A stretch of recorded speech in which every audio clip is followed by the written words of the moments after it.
Celebrating 10 years of award-winning car talk, it's the In Wheel Time Car Show. Just ahead, the car talk you want to hear, including Mr. Mars' review of the 2021 Infiniti Q50.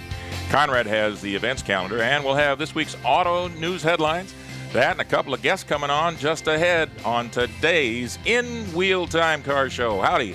Along with Mike, out of this world, Mars, King Conrad DeLong, and need more Jeff Zekin. We got a lot more Jeff today. And I'm even more Jeff Heitzman with you, sitting in for the Hall of Famer Don Armstrong, who's off today and on his way, motoring to Mobile, Alabama, to do the Gulf Coast Racing Series at the Mobile International Speedway tonight at 7:30.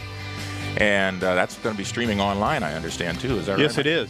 So we figure if Gina doesn't come to us, we'll go to Gina. There you go. There you go. And on his way back, he's stopping at his parole officer. Oh, okay. I think so. Good. He's got a new assignment. Mm-hmm. Hey, you know what? This is the first time that I've been to Studio A. This is quite a posh setup. Well, we're glad to have you over here. Thank you very much. It's a posh setup over here. But I did have one question. I wanted to know whether or not the license plates were made by Don during his time at the state penitentiary. Yeah, they're all handmade, custom handmade. Okay. All right. Mounted on the wall because he made them at the Walls unit. It kind of goes along hand in hand as you go along through that. Poor Don's not here to defend himself. No, and that's a good thing. So we're going to take full advantage of it. So Conrad, how was your week this week? Wet. It was.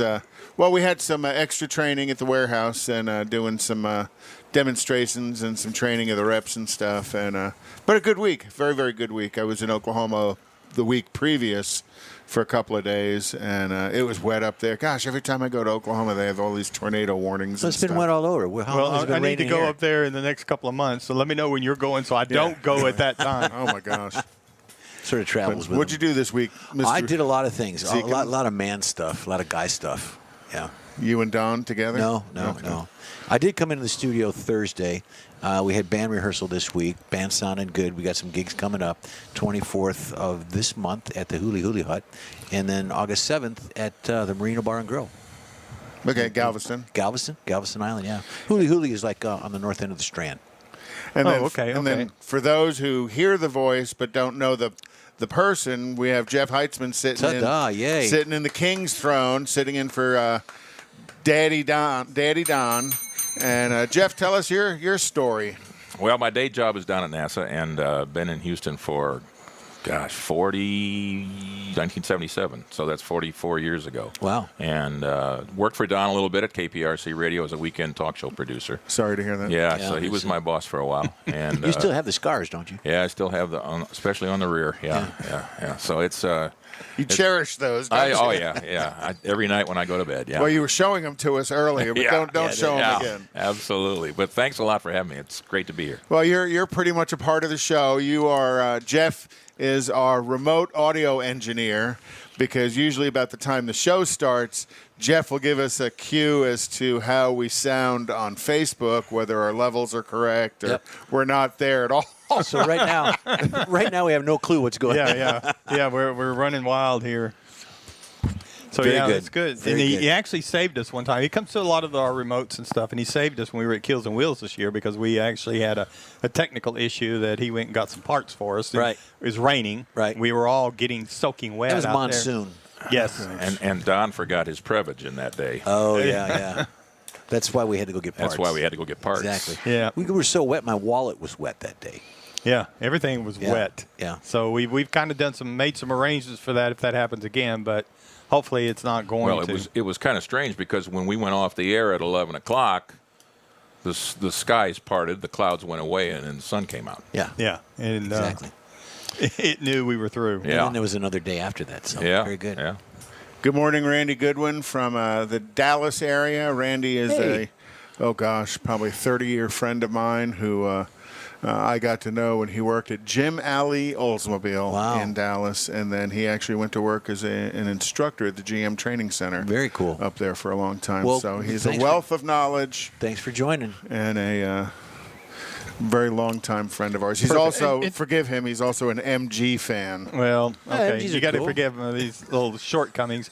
So one thing that we wanted to do today, throw it out there. If you got some questions for us, you want to know something about the show or something, some questions we can answer, send them to us on a Facebook chat.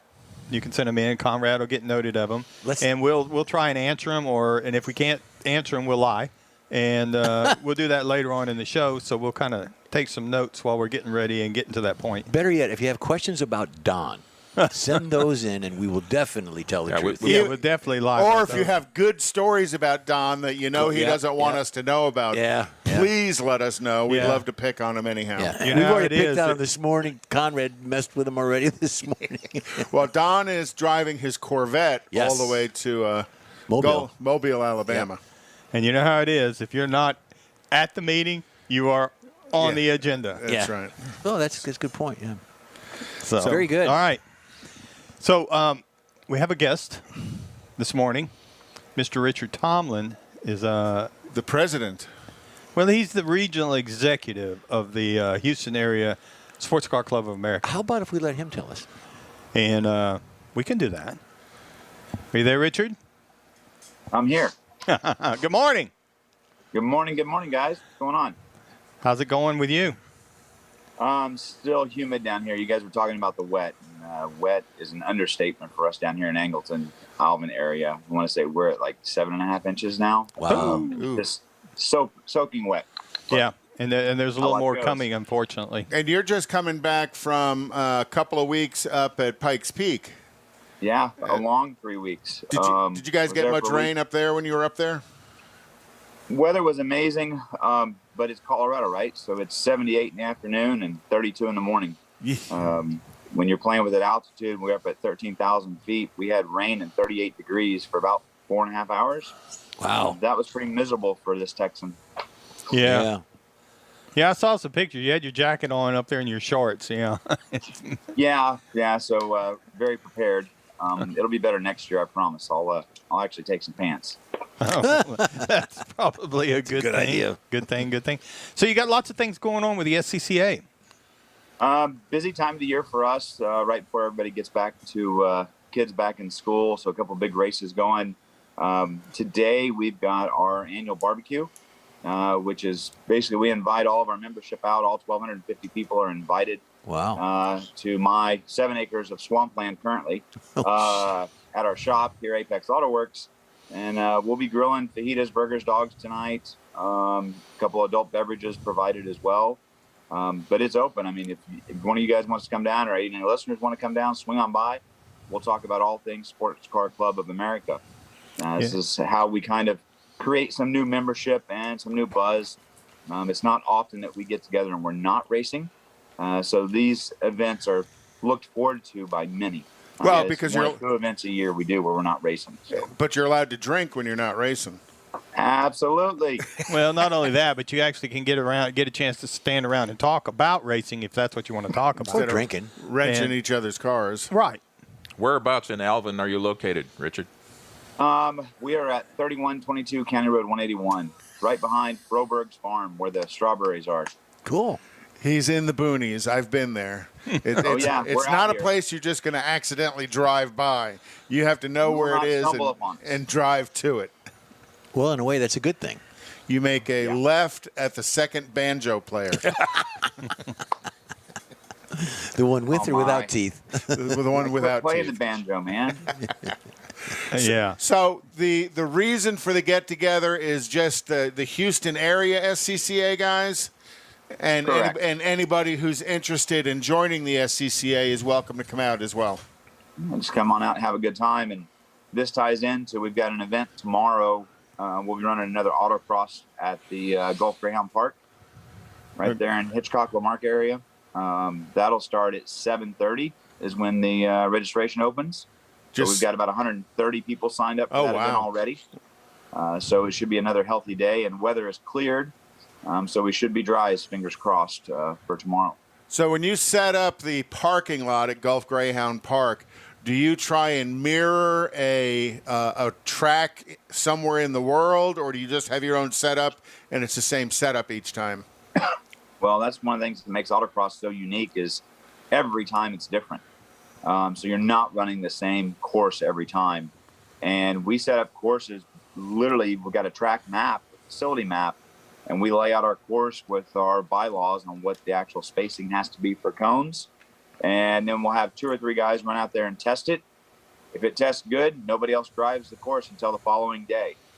And we show up, and all 130 people will get 4 to 5 runs, depending on how everything goes. And your fastest individual time of those 5 runs puts you at the top of the mountain as the fastest guy there. And different classes, or just run what you brung? And almost 50 classes now. Oh, wow. Everybody's got a class. I call it the Everybody Gets a Trophy Award. But that's kind of my personal thing, that fun, fair, positive soccer type mentality. Well, but there's so many different cars, and when you put them into the handling and grip elements that we challenge the cars with, weaknesses of cars show up very quickly, and nobody likes to lose all the time. Now, So Richard, so what the official name of what you do, is it a gymkhana for the SCCA? Is that technically? No, it is actually called autocross. Autocross. And the reason I asked that, my Gymkhana- sister and my brother-in-law up in Detroit many years ago ran gymkhanas, I guess, and then it's advanced to and that. there's a fine line between the two. One of the things is what they call a pin turn. Okay, so a gymkhana would use a pin turn, which basically a 360-degree turn around a pin turn, a cone, and they would use reverse. Autocross doesn't allow reverse or full 360-degree turns. I got you. So is this very minimal difference, but same thing. If you know gymkhana, you would understand autocross. Right. That's the closest thing we've got to it in Texas. And is this something back years ago they would have called Solo 2? Absolutely. Solo Okay. 2 is exactly what it was I never called. heard of that. I've heard of gymkhana. Okay, Yeah. well, there was Solo 1 and Solo 2, and I never understood the difference between the two, but they let me run in Solo 2. Solo 1 is over highway speeds. Solo 2 is under highway speeds. Okay. Interesting. So how much speed will somebody get up to there at Gulf Greyhound Park? Gulf Greyhound Park, they should be below 65 to 70. Okay, is kind of the standard, and that's in a parking lot. Now you get to some of our modified and prepared cars. They're running literally 14-inch wide slicks on their Fox body Mustang. They'll hit 80, 78, 85, depending on how we lay it out. So are you going there primarily as an administrator, or are you going to bring your LS-powered Mazda Miata? Oh, no, I'm just administrator for that one. My car stays on the big tracks. The small tracks are a little timid for this thing. Wow. So that's the Houston Region SCCA Annual Summer Barbecue and Open House. It starts today at 5 o'clock, and it's at 3122 County Road 181 in Alvin. Well, he's on top of it. Yeah. Yeah. Well, he's reading your flyer. Go ahead and sign Don up to belong to the SCCA. Since he's not here, let's just go ahead and sign him up. Yeah, we can make him a member. Yeah. Well, anybody who's interested, it's a great time to go, kind of get a feel for who the people are. Yeah, if you're on the and fence. then probably even go tomorrow to the autocross and get a feel for what's going on. It'd Exactly. be a great introduction to joining SCCA. Perfect. Yeah, and there's no fee to come to either event. Even tomorrow at Lamarck, if you want to come watch some cars run around cones, come on down. So spectators are welcome. If you are interested and you do want to join, what is the cost? What is involved in that? Annual membership is $45. Wow. To join with us. Family membership ends up being like $90. That gets you husband, wife, and I think up to like 22 kids or something like that. Well, you're cheaper than Amazon Prime. Exactly. And a hell of a lot more fun. There you go. Hey, Richard. Now you've also got something coming up here with COTA up at Circuit of the Americas. Yeah, next weekend we'll be at COTA for the Radical Cup. So Radical Cup runs with Indy Series. They've tied in with a couple American Le Mans Series. I'll be there next weekend working as race director. Whoa. No fans allowed at this event, just because it was scheduled early and something with pricing with COTA. But it will be streamed live, so tune in, take a watch of it there, and you'll probably get to see me a couple times. Stream live where? As that race progresses, it's going to get just bigger and bigger. This is a international group, 35 drivers from around the world, some XF1 drivers playing there as well. So good times. So streamed live where? It is the radicalcup.com is where all their information is. Radicalcup.com. So those of you who know sports racers, imagine a sports racer with kind of a 2020 twist on aero. Still seats 2 people, and most of them are running the Busa motors. Some of them were running the Ford Ecotex or EcoBoost. There are 4 different classes they'll be racing. So, and you're going to be the race director. Yep, I'll be there shuffling people around. Wow. And this is an SCCA event? SCCA Pro Racing. So Wow. Yes, it is this a permanent title for you? We'll see. I mean, everything's up for negotiations, right? Okay. You're always out doing things and trying to learn new things, and this is kind of aspirations on a place we've chased, kind of like the Pikes Peak. Doing tech and being a race director at Pikes Peak was breathtaking and amazing. As a kid, you're watching this stuff on TV, Yep. and here you are, 30 years later, and you're doing it, and you're an official. It's unreal what the world can provide you if you just get up and go do things. Yeah, we just want to be able to say we know the race director. Yeah. Oh, there you go. Yeah. Yeah. Not a problem. Yeah, for what it's I'll be worth, around. right? Yeah. Cool. Yeah, I'm going to put a link up to Radical Cup North America on our Facebook page if people want to jump on next weekend. Well, you might be on against us. Maybe I won't put that up. I'll say this: there's some pretty impressive cars that pull some really, really high Gs. International companies selling these cars everywhere. So I've even seen a couple show up used already. is this the full course at COTA, or is it going to be one of the shortened courses? Full course at COTA. Oh, wow. 3 separate races over 2 days. And then the last race, we actually do require a pit stop. So you are required to have crew and knowledge to do tire changes and fuel.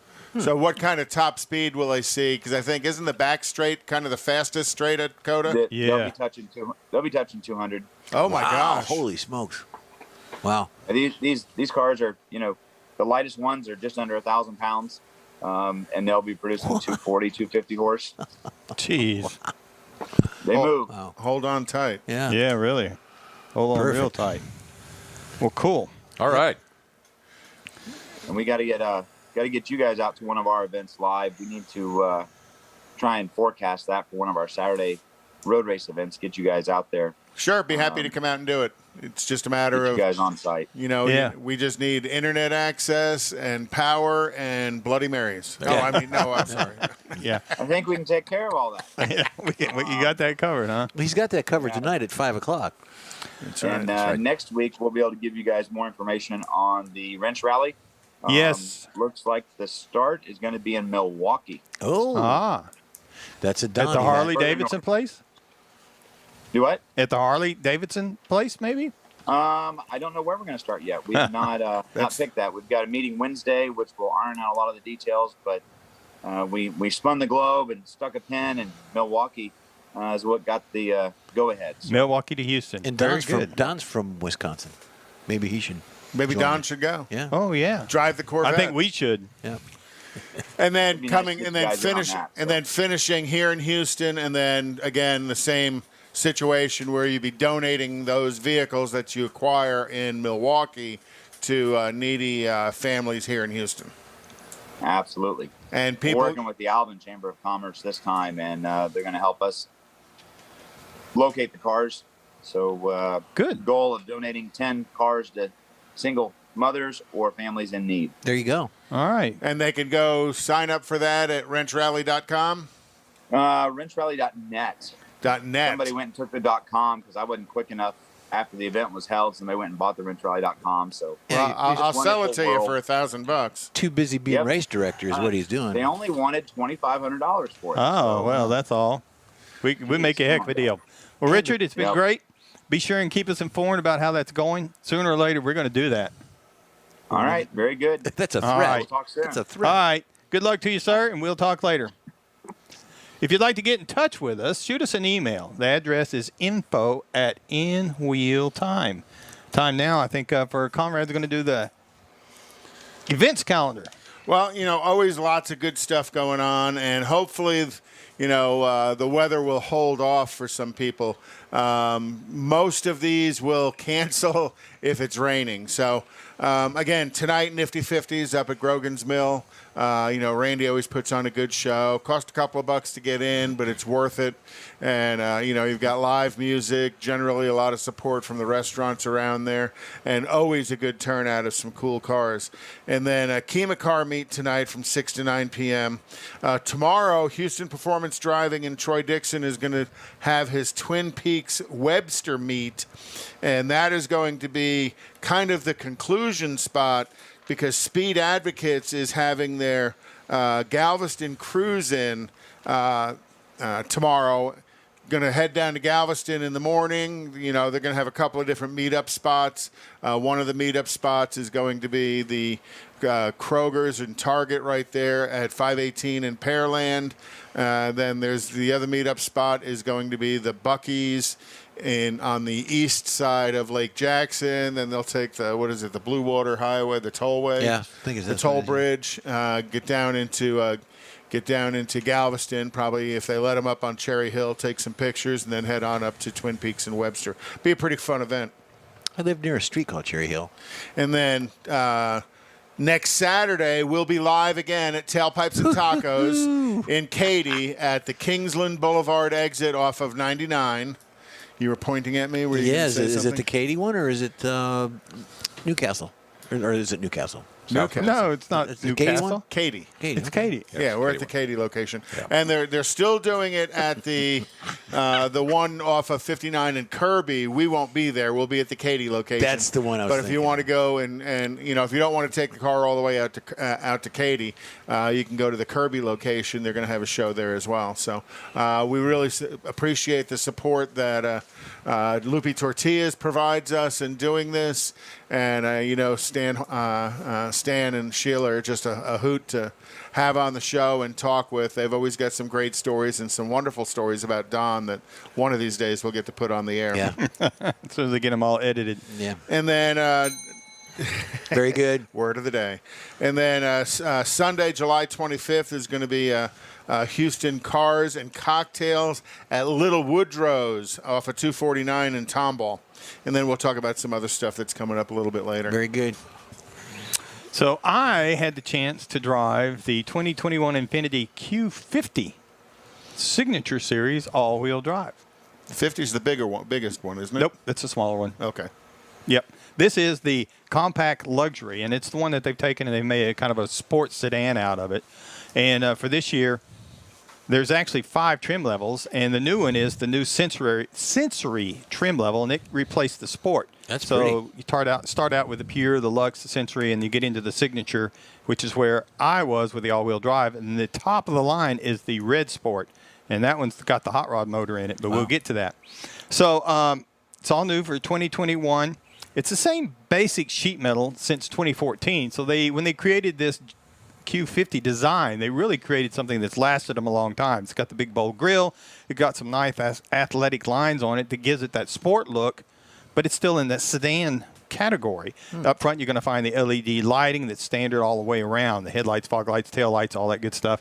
And it's got power heated side mirrors. You got the power moonroof, and we're rolling on the 19-inch sport aluminum alloy wheels. So the exterior kind of gives you that sports sedan look to it, but you're in the compact luxury segment. You get inside, now we're going to get some nice stuff here because we've got the leather seating surfaces. We've got a fold-down rear seat. So we've got the Infiniti InTouch dual display system. Now, I'm not a big fan of the dual screens, but this one worked really pretty well because your 360-degree camera is on one screen, and it's also got motion detector with it this year so that you can see all the way around, but it'll also let you know when there's something actually coming. So that way if somebody's walking behind or a kid or a kid's toy is or you can by. actually see a car coming down the street towards you. Wow. It's got a really wide field of view to it. We also had the optional Bose 16-speaker audio system that really winds this thing up, fills the whole interior up with sound. And again, back to that sport segment of it, it had the paddle shifters to go along with it. And it's really kind of works out well because under the hood, it's got a 3.0-liter V6 twin turbo. Now, this model's got 300 horsepower. The Red Sport steps up to 400. But other than that, you're at the 300 horsepower, 295 pound-feet of torque. Got a 7-speed automatic. And if you put it into the sport drive mode, it actually has rev matching in that manual shifting mode. Huh. Now, the EPA says you should be looking for a 19 in the city, out on the highway about 27, and combined 22. I easily got 21 scrolling around this thing. You could get out on the highway. You can do better than 27 if you put the cruise on it and you let it roll. 0 to 60, they claim, is at about 5 seconds. Does have a sport mode, and it does create a different feel in the way the vehicle drives. I'm not a big fan of the electronic steering that it's got because it feels a little disconnected. It's a little too easy to drive-by-wire type? Yeah, it's a little too easy to me. It doesn't really have that good highway feel for a sport vehicle. But, again, if you're looking at a luxury vehicle, this is really a highway runner. It'll get out there, and it will roll real quick. I'm not a big fan of run flats. However, they're there, and they're noticeable, but they're not really too bad.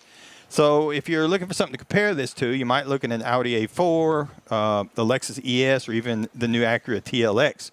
A base, pure, entry-level Q50 will run you about $36,600 to get into the car to get started. Not bad. Now, our base test vehicle, because we were up a couple of notches, started at $50,200. And as equipped? And as equipped, the MSRP as equipped, rolling out the door, because we didn't really have a lot of options, because a lot of this stuff is packaged to trim level, $52,800 as tested. Yeah, that's not bad for that nice a car. It was a really nice car. Again, some people look at the lines on it, may look at old data, but you can't tell the difference between it and any of the other. I mean, they're all kind of in that lane. So they did real good when they started with it. And that's my review of the Q50. Awesome. From Infiniti. Awesome blossom. The In-Wheel Time Car Show, the In-Wheel Time Car Show streams live on Facebook, YouTube. It's also on Twitch and InWheelTime.com. Podcasts are available at your favorite podcast provider. The In-Wheel Time Car Show continues right after this quick break. Let me tell you about a locally owned and operated group of dealerships called Bayway. Bayway owner Daryl Wisniewski is born and raised right here, and he knows Houstonians better than anyone. Okay. Bayway Chrysler Dodge Jeep and Ram, Bayway Lincoln, and Bayway Chevrolet are managed by Lincoln Stahl. And when you get to know these guys, you'll want to become part of the Bayway family too. Feel good that you're part of Houstonian-owned Bayway Chrysler Dodge Jeep Ram.com, BaywayChevrolet.com, and BaywayLincoln.com. Remember the name, Bayway. Tailpipes and Tacos, Houston's premier monthly car cruise-in returns Saturday, July 17th at 2 Lupi Tortilla Mexican restaurants in Katy and inside the Loop on the Southwest Freeway near Kirby. Tailpipes and Tacos is free and everyone's invited. You'll see collector cars, hot rods, customs, magnificent originals, and resto mods at 2 locations. Cars from all over Southeast Texas cruise in and show off in a friends and family event at the Lupi Tortilla Mexican restaurant on the Grand Parkway at Kingsland Boulevard just south of I-10 in Katy, and inside the Loop on the Southwest Freeway near Kirby. Drag racer, car enthusiast, and Lupi founder Stan Holt brings you Houston's hottest cruise-in. Tailpipes and Tacos, inside the Loop on the Southwest Freeway in Kirby, and in Katy on the Grand Parkway just south of I-10, where you'll see the In-Wheel Time Car Show. Get your ride ready, and we'll see you at the Tailpipes and Tacos Saturday morning cruise-in, July 17th, 8 to 11 a.m., weather permitting. You see all the new ceramic car wash cleaners on TV now, but John Gray at Gulf Coast Auto Shield has been using ceramic coatings on Houston's most expensive cars for years, and he'll tell you that nothing beats the real thing. Gulf Coast Auto Shield installs a coating over your paint that actually comes with a warranty. If you just picked up your Lambo, your Aston Martin, Porsche, Ferrari, any other exotic car, chances are your car will have company that have already found Gulf Coast Auto Shield. Now, you don't have to own an exotic. Maybe you got a truck, an SUV, or even an older vehicle that needs a little love. Well, let John Gray give it a look and give you an estimate on refurbishing that paint and making your vehicle look new again. How about getting a gift certificate for the wife's birthday or anniversary from Gulf Coast Auto Shield and tell her, honey, I know you love your car, so why don't we get it looking new again? It'll be the best gift ever, one that she'll never forget. Get hold of John Gray at gcautoshield.com or give him a call, 832-264-0670. Gulf Coast Auto Shield.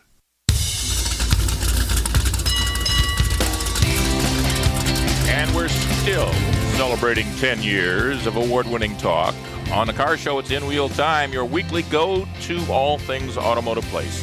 Howdy, along with Mike Out of This World, Mars, and King Conrad DeLong. We need more Jeff Zekin, and you have even more Jeff Heitzman.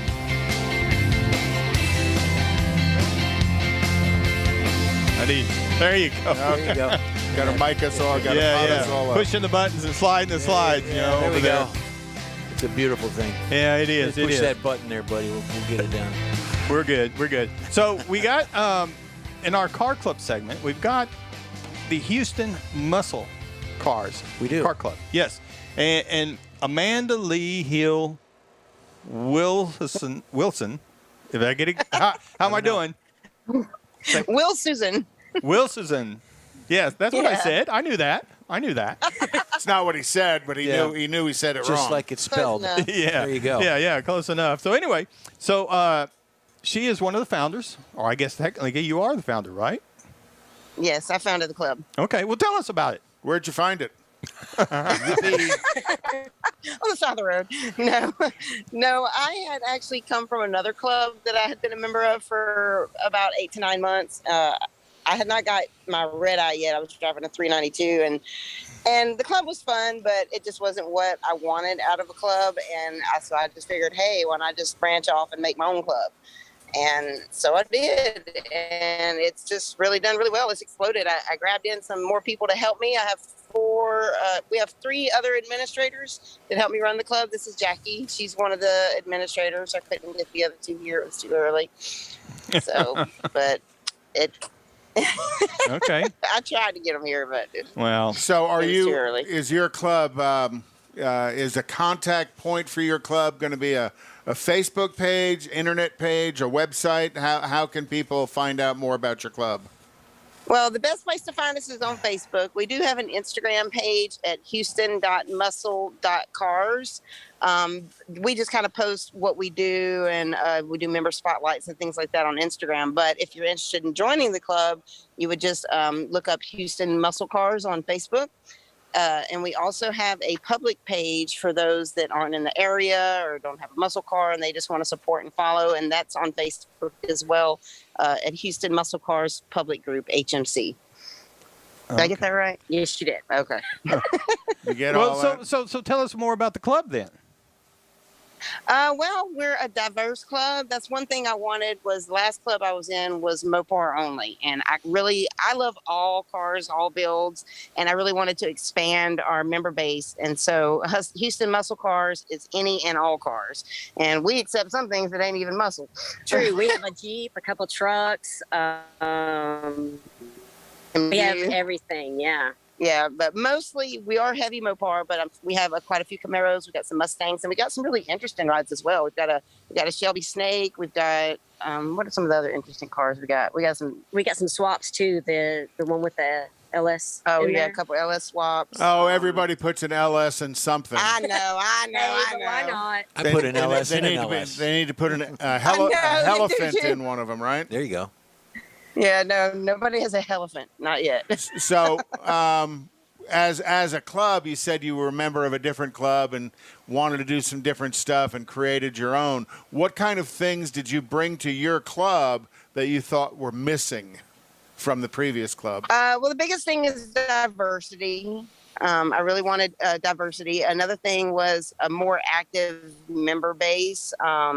We really wanted this to feel like a big family, not just cars. We wanted to build a car enthusiast family, and I think we're doing a good job with that. I think so. We have a pretty good core group out of our members, so. Yeah, we have in total 160 members, and probably That's a good handful of those, maybe 30 or 40, really interact with the group and are pretty active. So when you get together, what type of get-togethers are you guys doing right now?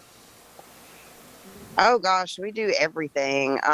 We go to the movies. We go to car meets. We've had one meet so far. We're fixing to have and host another meet on Sunday for a girl that has cancer, and so both meets that we've had are going to go. All the proceeds do go to.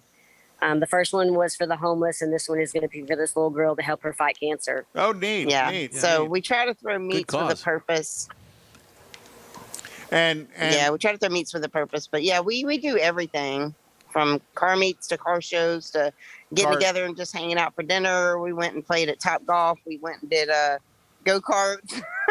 That was fun. We go to the track a lot. I like the track. So What go-kart make track quite a did few you go track to? days. What go-kart? K1 Speed. Okay.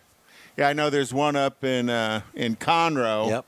And Alec Udell, who's going to be on the show a little bit later, his parents own Yeah, I that. think I heard about that one. Yep. Everybody loved it so much they want to do it again because we had a max. You could only bring 12 people, and we had more than 12 interested. They're like, do it again. Yeah, So I need to do another event where we get to go do the go-karts because that was a lot of fun. So do you guys do any track days? Oh, we do lots of track days. Now, that's my favorite thing to do. I love going to the track. So which track do you go to? We try to go to Baytown usually. I like the quarter mile. Every now and again, we'll go to HMP up in Humble, but that's just the 8th mile track. So we try to hit Baytown mostly. And then I go to Ennis sometimes. Oh, wow. Okay. But that's quite a drive. Yeah, that's a pretty decent drive. I don't know if you were watching the show before you got on. We had Richard Tomlin with SCCA. I was going to mention that. Because if you're ever interested in doing some road racing or autocrossing, SCCA is a great organization to get involved with. And I know he said tomorrow they're going to be out at Houston Greyhound Park doing some autocrossing as well. So that would be fun. Another track opportunity. Yeah, I've been wanting to try autocross. I did it when I went out to Bondurant Racing School a couple months ago and got to do autocross for the first time, and I really liked it because this car handles better than you think. You wouldn't think it'd do too great on those little tracks, but it did. So what was the name of that place again? SPCA or what? SCCA, Sports Car Club SCCA. Sports Car Club of America. And tomorrow morning, I think he said starting at 7 o'clock, they're going to be out at Houston Greyhound Park, which is the Greyhound Greyhound dog track down in Lamarck. Right. Is it Lamarck? Yes. Yeah. So down okay. on Gulf Freeway South, just after you get to right by the time you get to Texas City. And you can actually join the SCCA. He said it's $35 a year single or $35 $90 single. for a family. Wow. Yeah. But as far as like your Challenger Demon, no, you got the Red Eye. You got the I Hellcat have the Red Eye. yes. Yeah, Yes. it might be interesting to see how that thing does out there on that asphalt parking lot. Oops, I think we lost her. Uh-oh. Did we lose you? Are you still there? No, we lost her. No, dropped off completely. Oh, boy. Yeah, she was bouncing she was going to show us her car out there, and so she was going to be out on the driveway. Well, she can come Well, back, we'll see if right? we can get you back in, Amanda, and see what you have. But we know what the Challenger Red Eye is. It's a beast of a car. It's Didn't you and Dom, didn't y'all review one not very long ago? Yeah, not too long ago. I love them. Yeah. I love the Hellcats. And then you get the Red Eye, and it bumps you up your horsepower a little bit. And then you get the a special body. the wide body on top. You get the of wide it. body on top of that. And you have a special key for the different horsepowers? Is that it, or? Yes. You get the standard horsepower. The black key is like 525, Only 550. 500 horsepower. Yeah, and then you get the red key for the 797.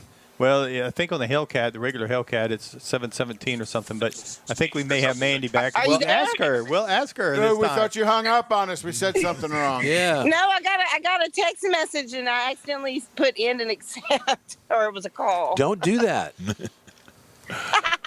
Who was the text message Hit the from? wrong button. We need to know these things. Yeah, they were Yeah, no texting. cars, not phones. They were texting you to tell you they saw you on the internet, right? not realizing you're on live. Yeah, but not for good things either. I know. Like, Listen, sorry about that. So tell us about your car. Yeah, we got a couple of minutes. Let's do it. Can you show us the car? Well, I love my car. It's my other child. No, I'm joking.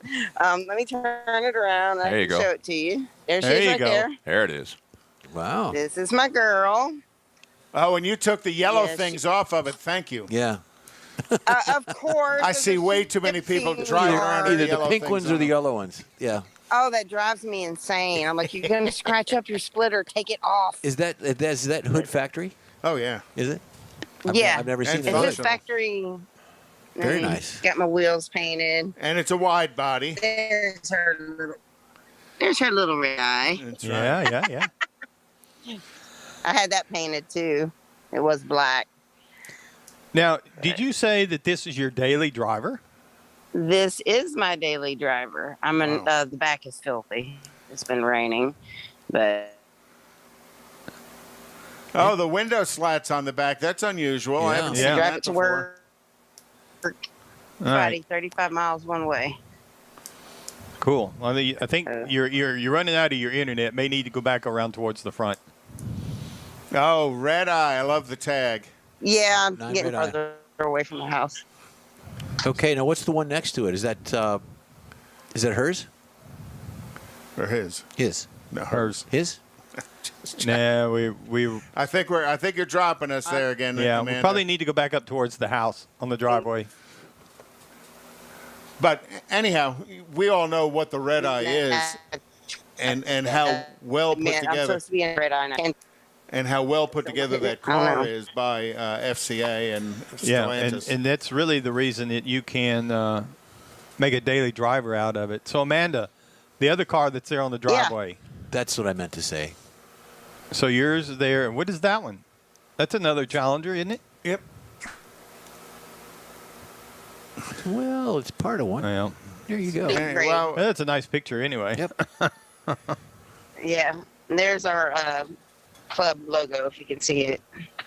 nope. I No. think Everybody No, carries you this on their froze car. up Yeah, there. we've the kinda internet's dropped kinda- you again. Yeah, got a little too far from the house. There it is. Oh. Yeah, let me walk back to the house. Yeah. So, you want to hear it? I don't know if You we wanna hear can it? if you got to get that far away from the house. Yeah. But No, I'll have Jackie go crank it up. okay. Okay. Yeah. Crank it up and rev Jackie. it.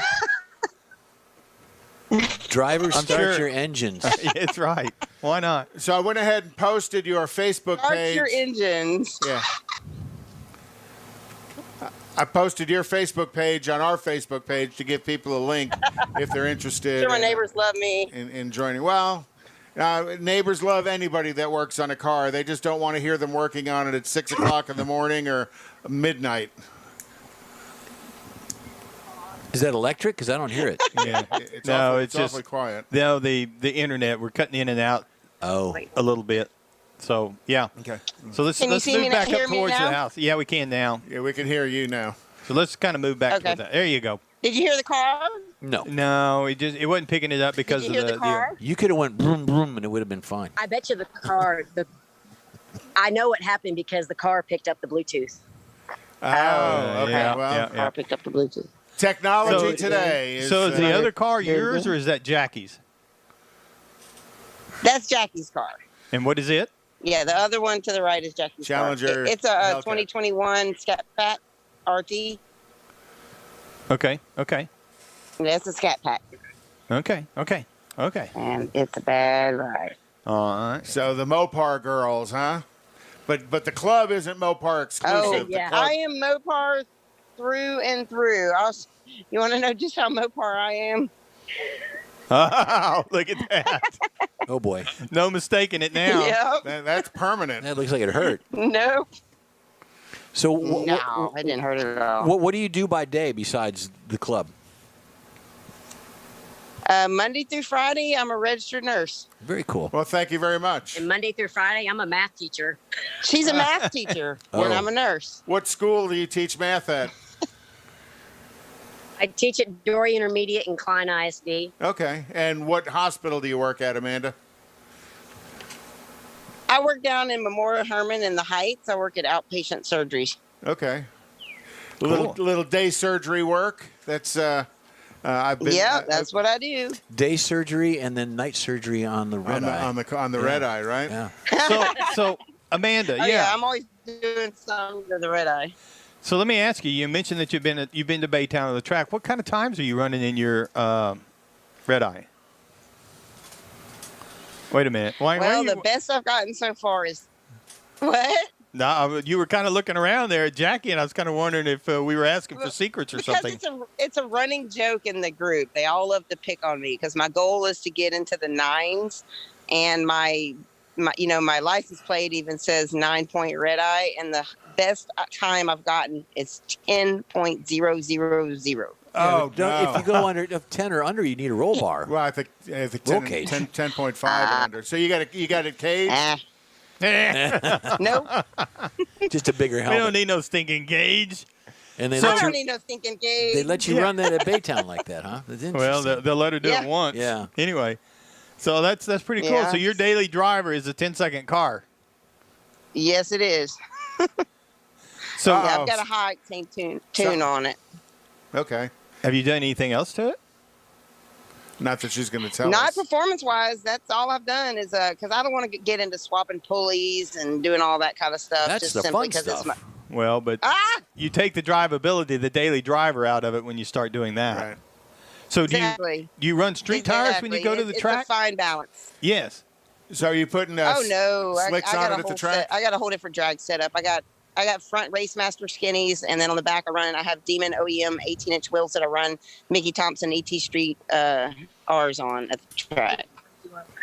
Well, going 10.000, there's a 9-second car in there somewhere. You just got to figure out where that other 1,000th of a second is. Maybe you need to let And you'll- Jackie drive and it. you'll get it. I Get it don't under think 10. that's going to happen. She's the math No, person.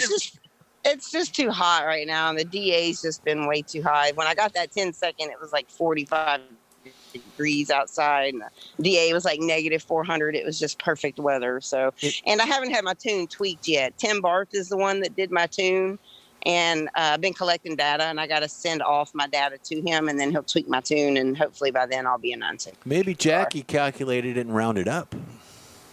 Nah, I wouldn't do that to her. I would have done my best to go out farther so we could get in the millionths and get that .1.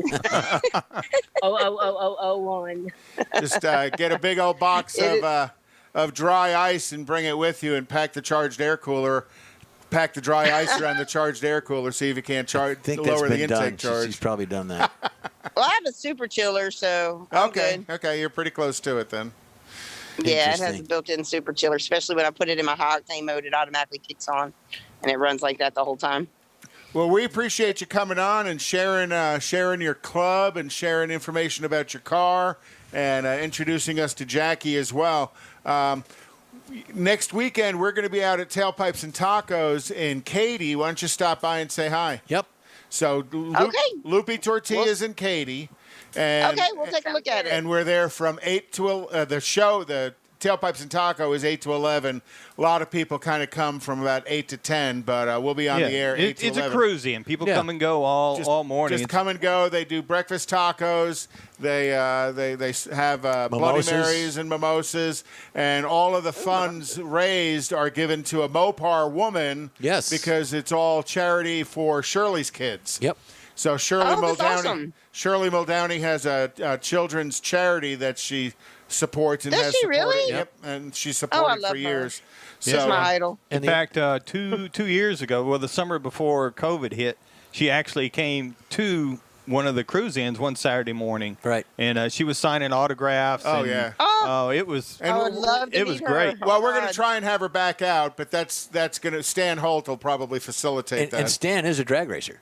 Yeah, Stan's got a whole He's got a whole flood of oh my- Lupi Tortilla, Chevy Yeah. 2s, and Novas that they race together. Yep. Oh, Yeah. I want to meet Shirley. Well, if she comes back, then we will definitely let you know. But come on out Saturday. Yes, please do. Bring the That's club, my dream bring to Jackie, meet her. bring your She's car. my idol. Well, that would be cool. Yeah, so do that. Come out next Saturday. And it's Houston Muscle Car Club on Facebook. And like I said, I put the link on our Facebook page for you. Yeah, it's Houston Muscle Cars with an S at the end. Right. Some muscle cars. Okay. Yeah. So Got it. thank you very much for joining us. Thank you for Thank having you. us. You guys have fun. Appreciate it. You all have a good day. Well, you're on the In Wheel Time Car Show. Thanks for riding with us today. We'd like to hear from you. Just shoot us an email at info@inwheeltime.com. Time now for some headlines from the other Jeff. Dun, dun, dun. The Need More Jeff. We need more Jeff. Go for it. Here we go. This was given to me, and this is in relation to tires and EVs, since I'm the tire expert on this panel. In the EV era, almost no part of the automobile will go unchanged, including the tires. With more than 100 electric models scheduled for launch in the next few years, tire companies are under pressure, under pressure, as they wrestle with conflicting demands for a new generation of tires. I have to turn my page. Here you go. Most of today's tires are not optimized for EVs. The weight of the battery pack often exceeds the conventional powertrain, and the full torque arrives at the wheels instantly and is often far higher than the internal combustion engine vehicles. But on the EV, the sounds of the tires on the treads and the pavement get telegraphed straight into the interior. Early efforts to combat this are somewhat crude. Tesla's Goodyear tires, for example, have an inch of foam inside of it. Yeah, well, glued to the inside of the tire is to help dampen and tap down those unwanted sounds. It's effective, but tire engineers are looking beyond that low-tech solution. France's Michelin, on April 1st, launched its Pilot Sport EV, which is very cool because Michelin already has the Pilot Sport. A line of tires designed specifically for high-performance EVs, such as Tesla's Model S, Plaid. They use technology gleaned from the company's experience-equipped Formula E electric race cars. Now, Formula E is on it's kind of a Formula One car with electric cars. Exactly, but there is a class and a series on TV. Oh, yeah. Absolutely. Pilot Sport EVs have been hardened sections in the center of the tread to enhance grip. The tire also has low rolling resistance and extends the driving range, according to Michelin. They want to tell all that good stuff. Since 1888, when Scottish veterinarian John Boyd Dunlop developed a concept of pneumatic tire, the main ingredient in nearly all the tires has been rubber. That might not be the case in the future. One technology to match Michelin's Tweel, now Tweel is T-W-E-E-L, an airless radial tire combination. It's now in production for light tractors, lawn equipment, off-road recreational vehicles. It's a polyresin spokes that are mated to a Michelin shear beam assembly. Don't know what that is, but it's actually the axle. Basically, a mechanical spring. One-piece Tweel bolts onto an axle. Other companies are looking for plastics to replace rubber. Airless tires will have a long way to go. I was going to say, I think one of the big issues about tires on EVs is there's no motor noise. No. There's no other noise to interfere with it, so that's why you actually hear the tire working more on the ground than you would in anything else. Right.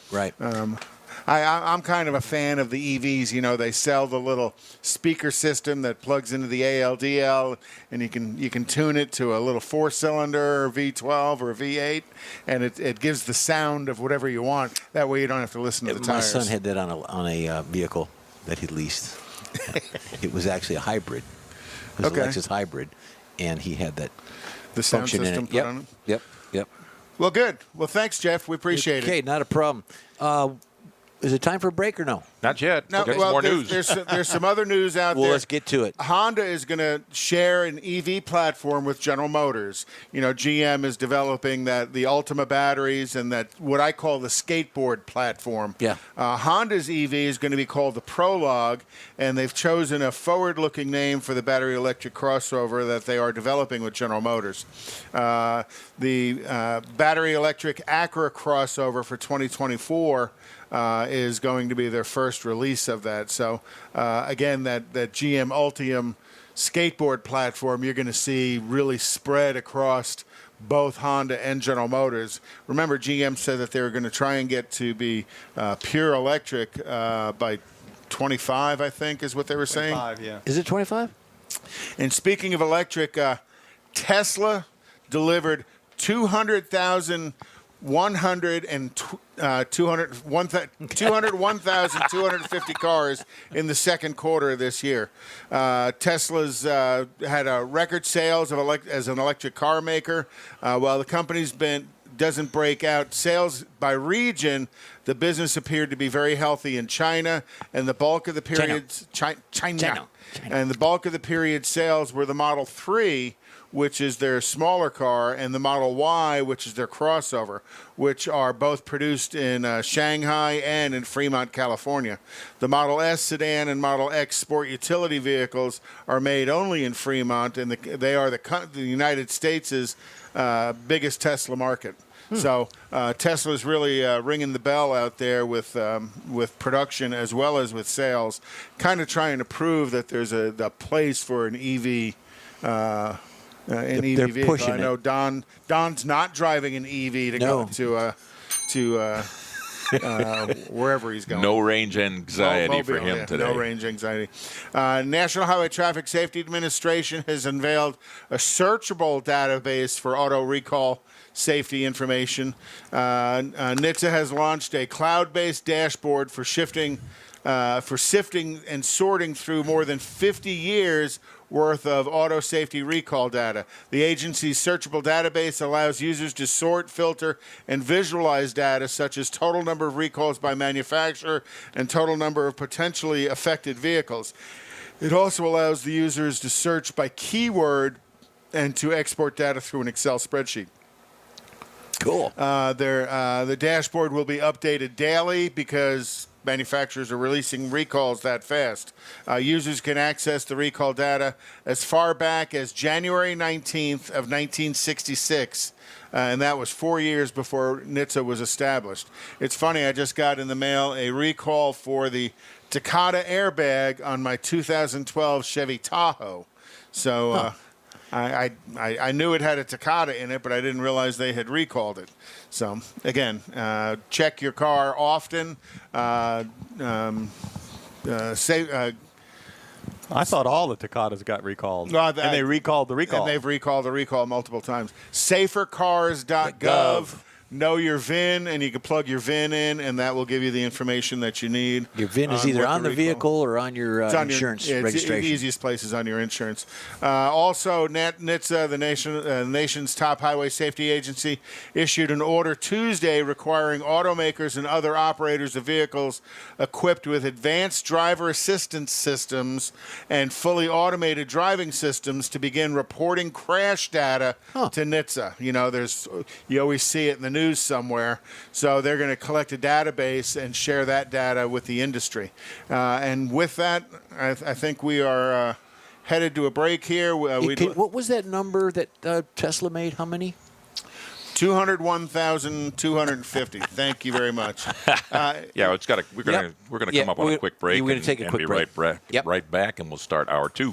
Houstonian-owned Bayway Chrysler Dodge Jeep Ram has the most sought-after models in the Houston area today.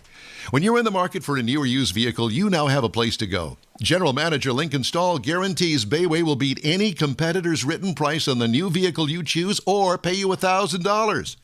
Bayway Chrysler Dodge Jeep Ram is easy to get to on Highway 225 near Beltway 8 in Pasadena.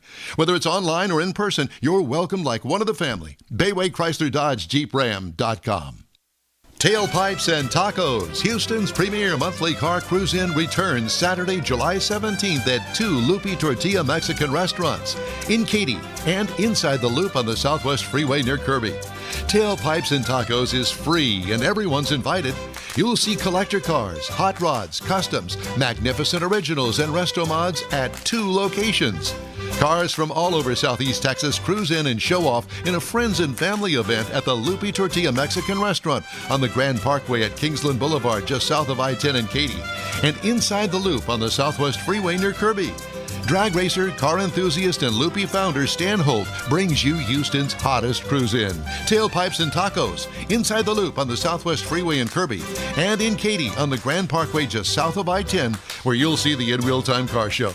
Get your ride ready, and we'll see you at the Tailpipes and Tacos Saturday morning cruise-in, July 17th, 8 to 11 a.m., weather permitting. You see all the new ceramic car wash cleaners on TV now, but John Gray at Gulf Coast Auto Shield has been using ceramic coatings on Houston's most expensive cars for years, and he'll tell you that nothing beats the real thing. Gulf Coast Auto Shield installs a coating over your paint that actually comes with a warranty. If you just picked up your Lambo, your Aston Martin, Porsche, Ferrari, any other exotic car, chances are your car will have company that have already found Gulf Coast Auto Shield. Now, you don't have to own an exotic. Maybe you got a truck, an SUV, or even an older vehicle that needs a little love. Well, let John Gray give it a look and give you an estimate on refurbishing that paint and making your vehicle look new again. How about getting a gift certificate for the wife's birthday or anniversary from Gulf Coast Auto Shield and tell her, honey, I know you love your car, so why don't we get it looking new again? It'll be the best gift ever, one that she'll never forget. Get hold of John Gray at gcautoshield.com or give him a call, 832-264-0670. Gulf Coast Auto Shield. From Studio A in Texas, USA. This is the award-winning car talk show In Wheel Time. Just ahead, we talk with Trevor Scott at the Ford Motor Company about the all-new Maverick. Don will do a review and feature the SUV of the week, the 2021 Lincoln Aviator. We've got your weekly cruising calendar. Conrad has This Week in Auto History. And we'll have the stories making auto news headlines. That and more just ahead on today's hour number 2 In Wheel Time Car Show. Howdy, everybody. Along with Mike out of this world, Mars, King Conrad DeLong.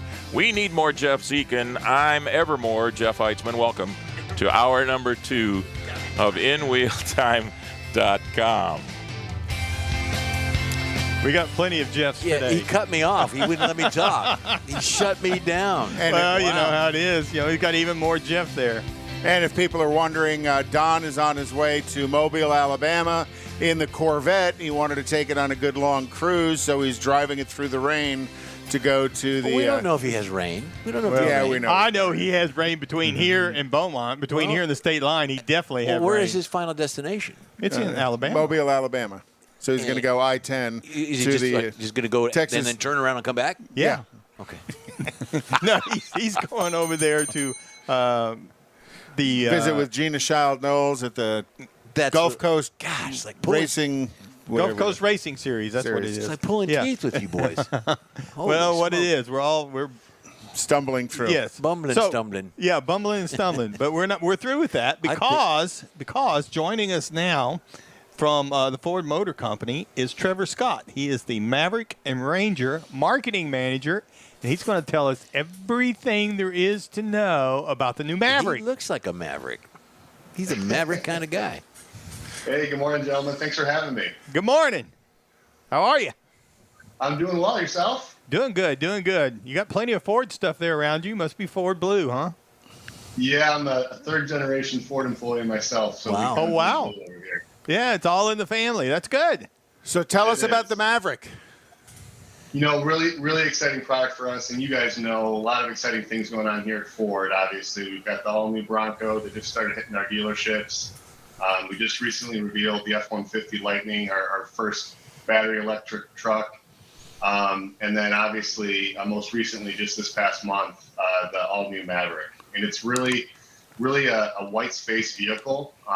It's a compact pickup, four-door, 5-passenger, really versatile truck that has the flex bed that allows you to do a lot of different things. But really, I think what's most important, and I think what's going to appeal the strongest to a lot of customers, is really the fuel efficiency and the price. It's a standard hybrid, first full hybrid pickup in America, most fuel efficient truck in America. Delivering about 40 mpg in the city and 500 miles of range. Wow. And it all carries a starting price of under $20,000. Whoa. Under $20,000. Oh, Correct. wow. That's going to be a segment buster for sure. Mm-hmm. So size-wise, this is positioned below the Ranger. Correct, yep. So within our Built Ford Tough Truck lineup, right below the Ranger, I would say for those that are trying to envision exactly how big the Maverick is, picture the prior generation Ranger. Very close in size to the prior generation Ranger, and fits right below our current Ranger in the truck showroom. So you're actually kind of restarting a segment that, in my opinion, has gone away for quite some time. You know, the compact truck segment was huge back in the 80s. 70s and 80s, yeah. 70s and 80s. And then everybody kind of went mid-sized truck and left the smaller truck segment. And nobody, and you're the first, Ford's going to be the first one to actually return to a compact truck segment, much less regeneration. Yeah. But do you consider it a compact or a subcompact at this point? I guess the Ranger's the mid-size. Compact. Okay. Yeah, we consider a compact, right? So F-150 is absolutely a full size. Oh, the Ranger is most definitely a mid-size pickup, right alongside competitors like Tacoma and Colorado. But for Maverick, absolutely a compact pickup is what we're targeting. I remember him calling them a mini truck because I had a Chevy Love back in the 70s. Yeah, late that's 70s. exactly It's what they call them. In fact, a lot of them still do. Yeah.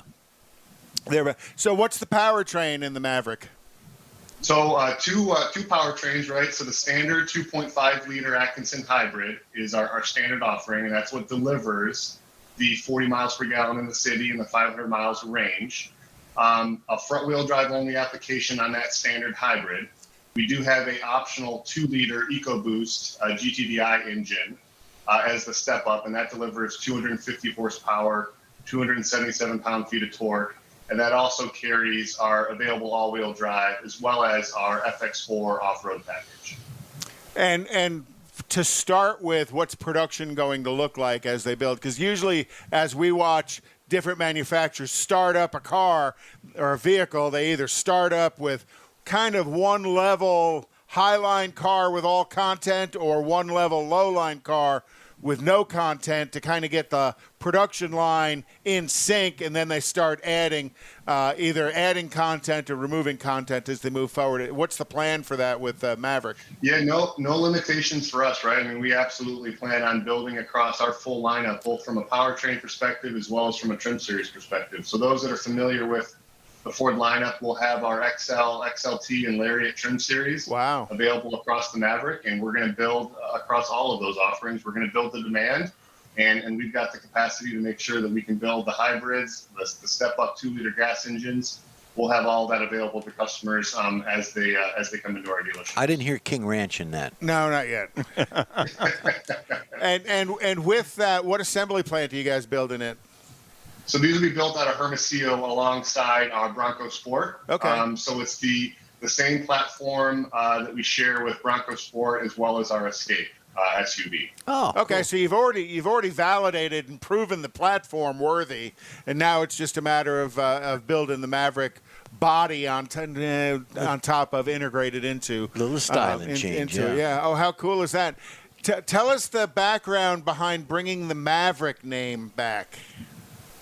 You know, it's a great question. It's a question we get a lot, and obviously it's going to vary by age demographic in terms of who recognizes the Maverick of old. Exactly. Did you recognize it when they brought it up? You're a young guy. So See there? There you go. Well, you're a Ford guy, though. Ford family. Third generation. Well, yeah, that's true. I guess I should say I did recognize it, but I would say most of my counterparts or most of my my friends that are in a similar age bracket did not recognize the Maverick of the 1970s. But what I'll tell you is really, as you guys would imagine, we do a lot of research when we're talking about naming an all-new vehicle. And when we established kind of who the target customer was for this vehicle, it's definitely a younger customer, as you would imagine, right? It's many customers that are looking at really a first-time new vehicle purchase. Many that are actually coming out of sedans or small utilities that are looking at a truck for the first time. And so as we went to research and we tried to establish who that customer was and the different names that we had, Maverick was the one that really resonated the strongest because it's all about kind of defying expectations. And that's what we think this truck does with the fuel efficiency and the price point, the affordability of it. It really does defy a lot of people's expectations. Plus it kind of stays in the nomenclature with the horse overview of Mustang, Bronco, Maverick. All of that kind of ties themselves together, and then sharing platform with Bronco, it's a perfect fit. And we also felt that it fit really well with our rest of our truck lineup, right? So it really sort of helped merge the rest of the lineup with Ranger and F-150 and Super Duty. When do you expect them at the showrooms? So they'll be arriving to our dealerships this fall, but customers can go onto Ford.com today. They can build and price their own Maverick. They can put in a reservation for their own, or they can even contact their local Ford dealership and actually put a retail order in as soon as today. Oh, wow. So they can go ahead and set the truck up and get it in the order bank. What is the and I hate to ask this question, but I'm going to. There you go. What is the chip view of Maverick production right now? Because I realize that that's a great question, everybody's right? struggling with that. That's front and center in everyone's mind. But I will tell you, knock on wood, no issues for us from a chip perspective. Obviously, it's a very fluid situation across the industry, as you guys well know. But for the time being, all systems go. Nothing, that's preventing us from hitting our timing this fall. Oh, good for you. Congratulations. I know I had read an article recently about Ford had acquired a pretty big cache of chips to push out some of the F-150s that have been sitting around. Right. So I was glad to see that. I know that, again, that's industry-wide, and different parts of the industry have been hit hard by it. But it's good to hear that the Maverick's not going to be affected by it. What's the vehicle weight? Roughly about 35 to 3,600 pounds. Okay. It's going to depend, obviously, on the configuration, right? But generally speaking, again, it's going to sort of slot below the Ranger in terms of overall size and dimensions. And towing capacity of, let's say, the up-level engine? So standard towing capability on both our hybrid and our gas engine of 2,000 pounds. Our step-up 2-liter gas engine provides a max towing capability of 4,000 pounds. Okay. And across both configurations, a standard payload of 1,500 pounds. So very capable. Pretty functional. Those are all functional numbers. Yeah. Yep. It's not like you're buying something just for the looks. It's going to have work capability built into it as well. That's good news. Well, that's what we were after, right? I mean, if you're going to build a truck at Ford, it's got to be built Ford tough. And there you go. Yeah, and along with that, the 2-liter EcoBoost has been proven now for a number of years, and just the EcoBoost in general, I love them. I had a transit van with an EcoBoost in it, and I loved it. What a great powertrain it is, and the little the small turbo 4-cylinder is just as much fun to drive. So it's not just going to be Ford tough; it's going to be Ford fun and tough to drive, because that little turbo EcoBoost is a blast to drive. Can you imagine getting one of those and then slight modifications, putting in a Coyote, and then taking slight modification. That would be awesome. That'd be a slight modification. Well, knowing that you're just announcing the Maverick in the future plans, I'll assume that there is and you can tell us on the air today that there's a full EV version somewhere in the plans as well. Yeah, kind of relating to the Mach-E. As you guys know, I can't comment on future product plans for Ford Motor Company, but let's just say, this is something that's always top of mind for us. You've heard from Ford Motor Company the amount of money that we're investing in future battery electric vehicles.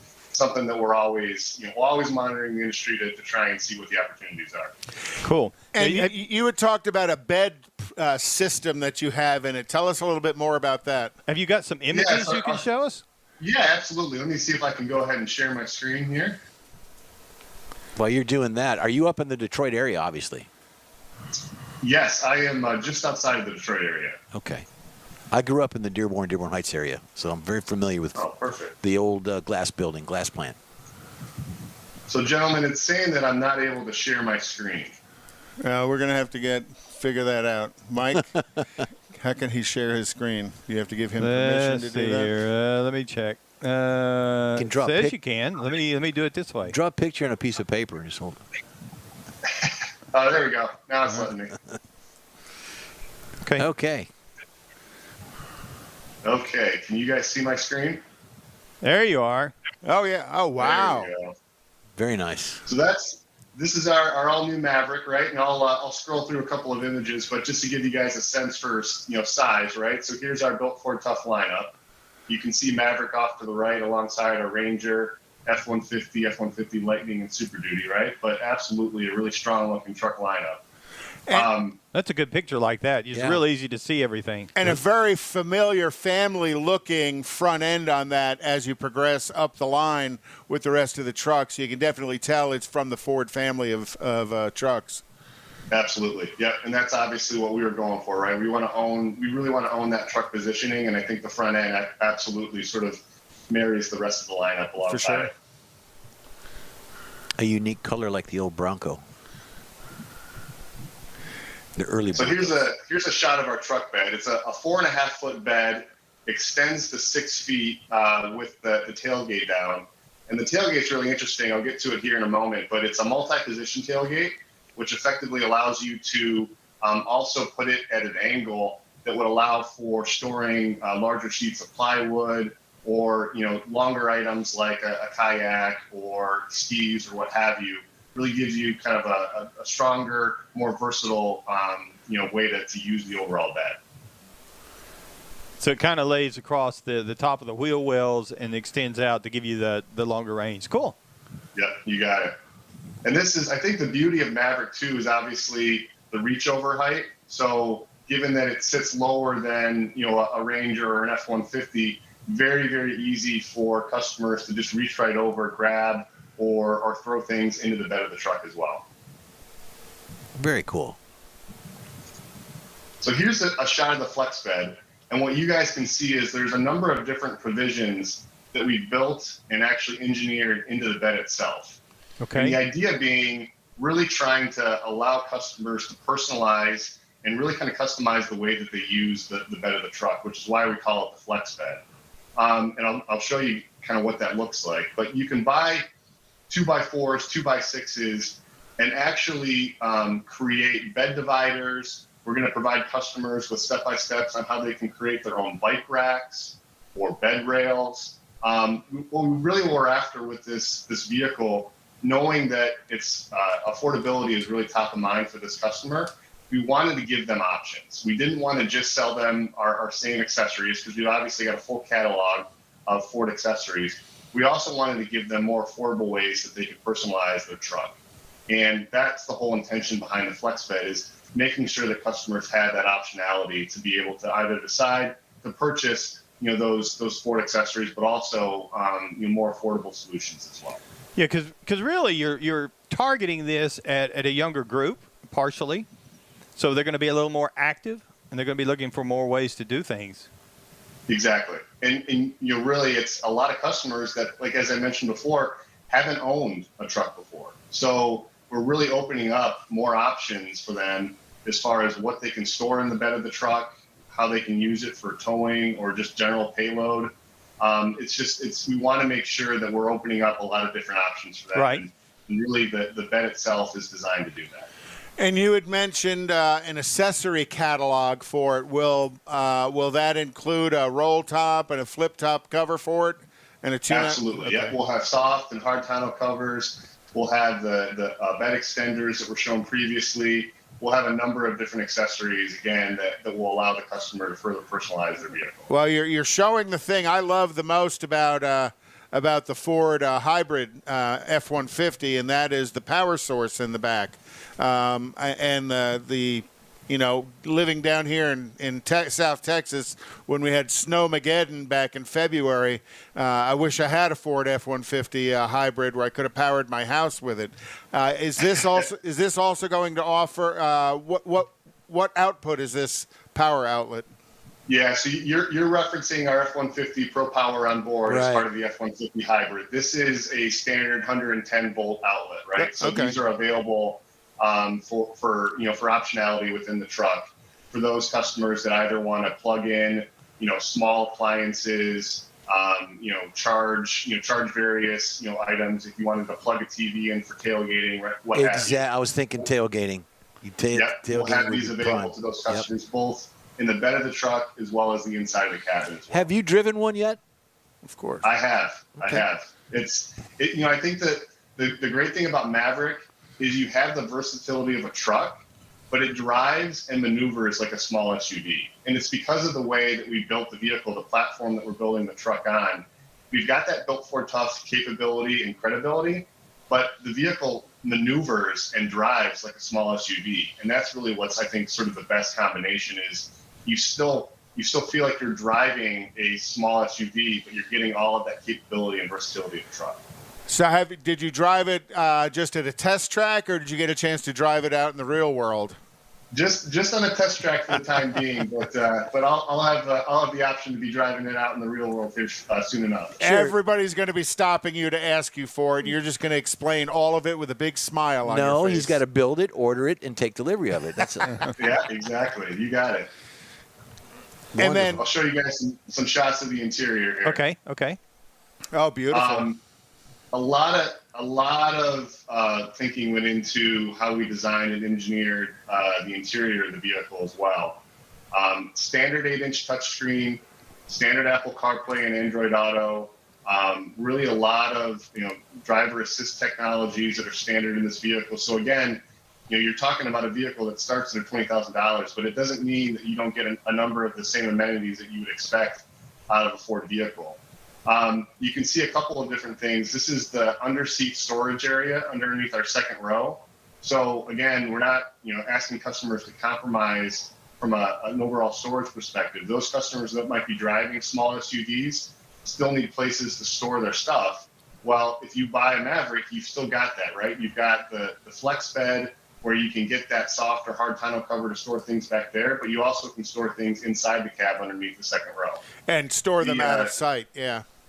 Yep, the doors themselves were designed to actually store 1 liter water bottles. You can see the cantilever design of the door handles. All really kind of went into making and creating additional storage areas for the customer.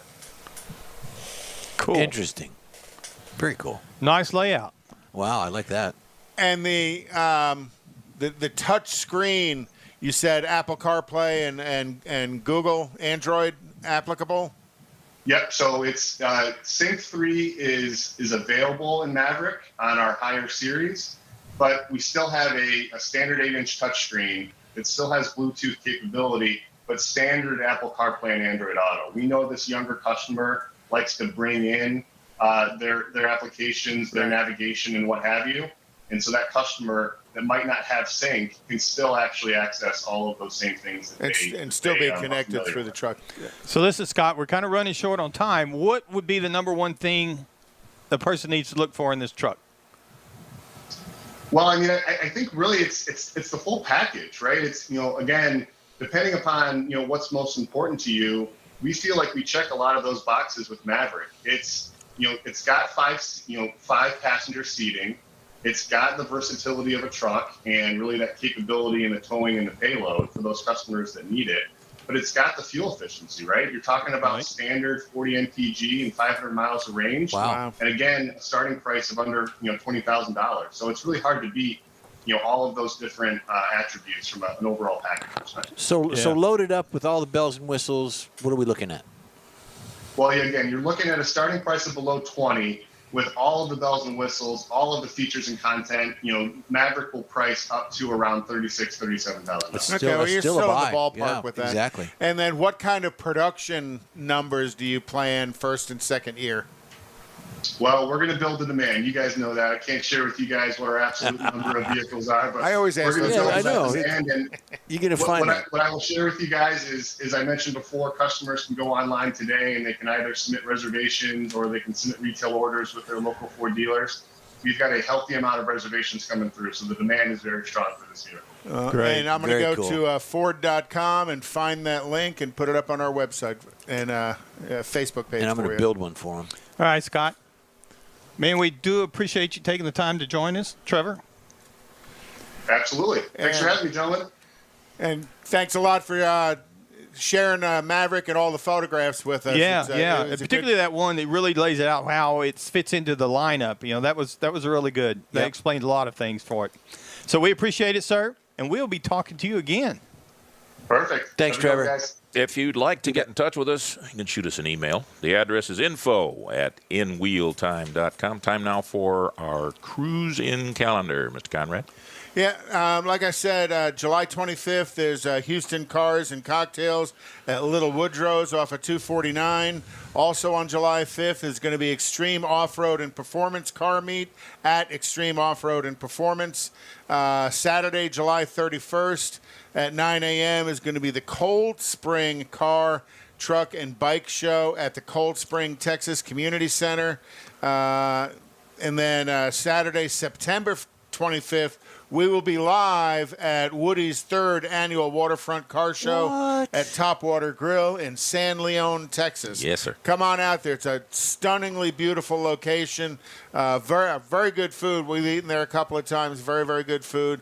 And Woody puts on a great show. Can I go fishing?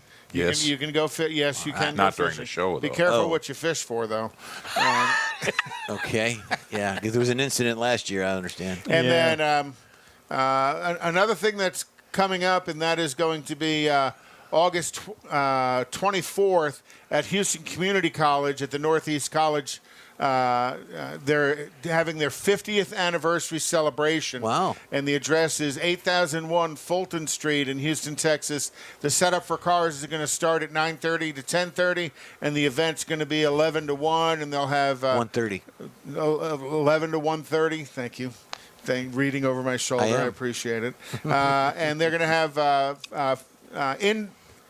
in parking garage location. So weather is going to be unimportant. They're gonna do the show inside of a parking garage. They'll have awards and stuff. But again, this is to celebrate Houston Community College's 50th anniversary. So they've been out there since 1971. Very cool. Yep. All right. Thank you, Conrad. Time now for this week's new car review. Here's Don. And a good Saturday morning to you. Don Armstrong here with the review of the 2021 Lincoln Aviator. Comes in several trim levels, including Standard, which is the base model, Reserve, Black Label, Grand Touring, and Grand Touring Black Label. I had the Reserve all-wheel drive, second to the lowest trim level. What size? It's a standard SUV, and it does have a third row in it. It can seat up to 8 passengers. Ours sat 6.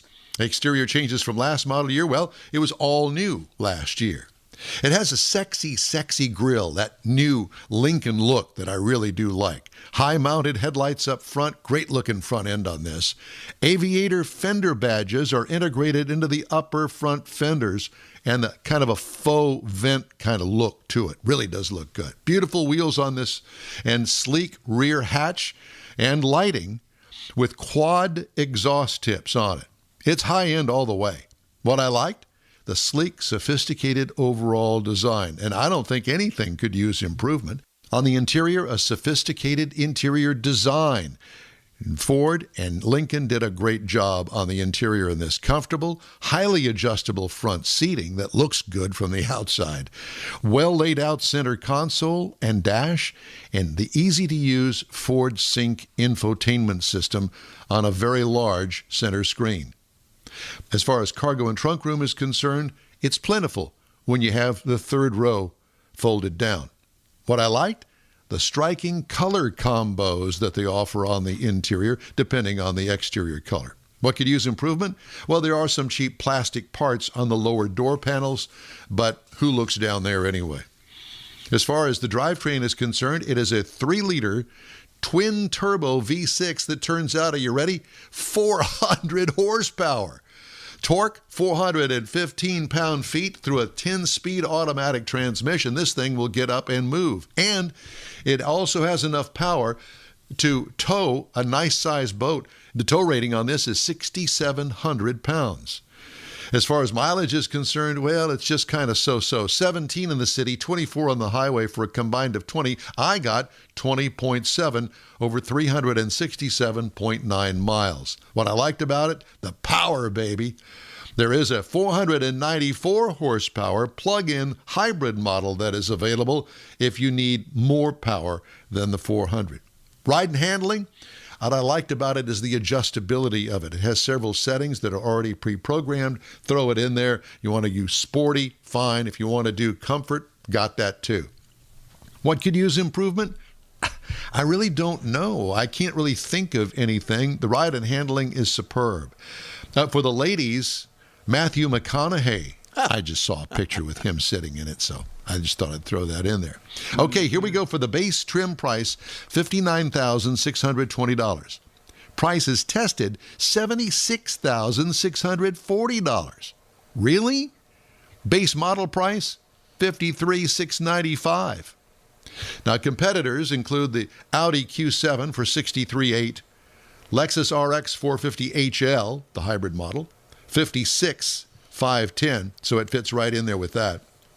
And the Cadillac XT6 for $57,195. Now, you ask, why is there such a difference between the base model price and second from the bottom of the reserve trim level? Well, they have this thing on here, an $11,750 option called the Equipment Group 210A that includes the Elements Package Plus, whatever that is, the Lincoln Co-Pilot 360 Plus package, the Luxury Package, the Class 4 Trailer Tow Package, and the Illumination Package for $11,750. Wow.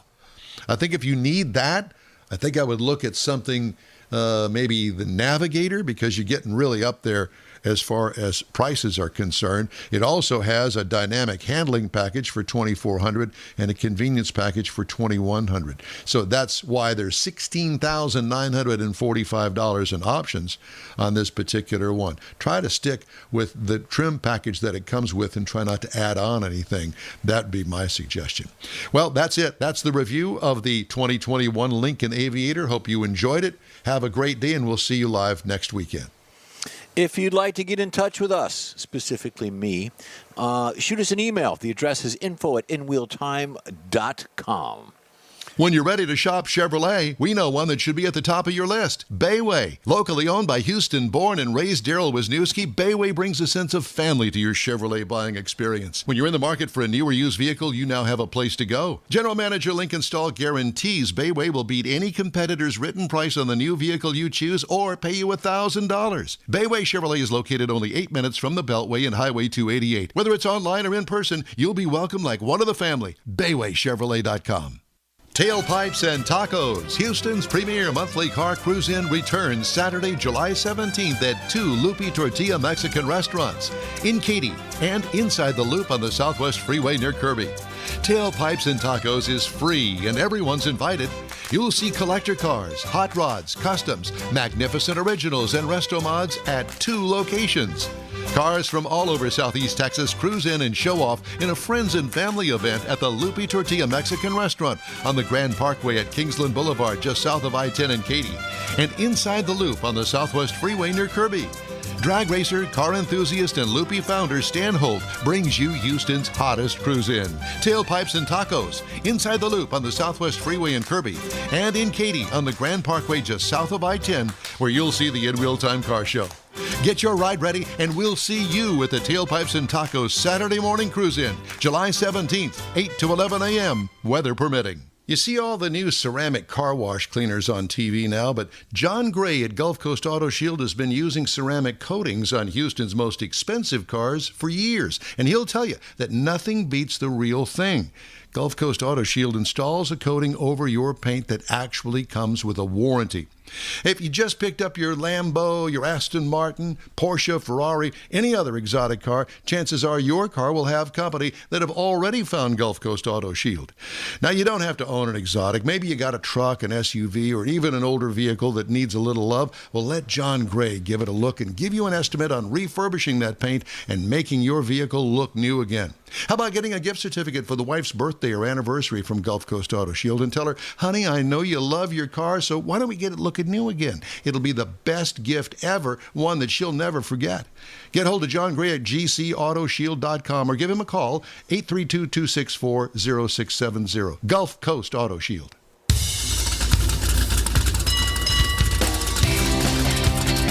All right. Celebrating 10 years of award-winning car talk.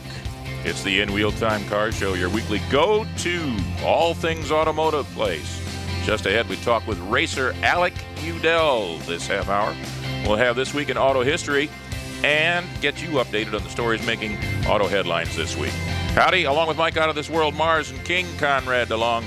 We need more Jeff Zekin. We do? I am evermore Jeff Eichmann. Welcome to this segment of the In Wheel Time Car Show. Probably want to, at this point, promote the fact that next hour we're going to open up the Q&A. Is that correct, Mr. Mara? Yes, sir. Yeah, right after the music. Yeah. Yeah, right after the music.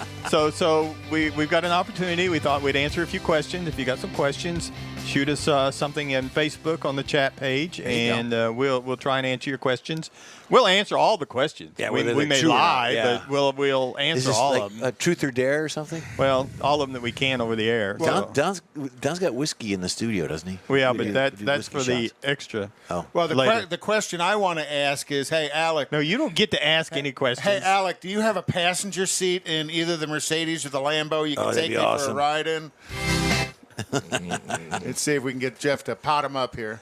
Yeah, so joining us now, we've talked to this guy for a couple of years now, and we think it's wonderful that we can talk to a local racer that is really stepping up his game. He's moving up. He's not just a local guy. He is He's a race race car driver. But I mean, he's homegrown. So Right. it's just so cool to say he's from around here. And Grew up in Conroe in the Woodlands. There you go. Yep. And has an international champion because you won a championship when you were over in Europe, didn't you? Driving for, I believe it was BMW.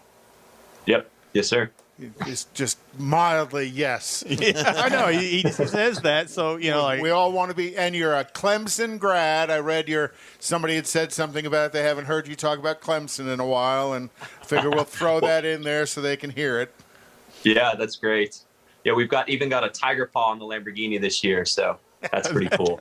Do they know that you put the tiger paw on there? Yes. We'll come to that. We'll cross that bridge when we get to it. It's forgiveness than permission. Yeah, that's right. That's right. So how you been doing, man?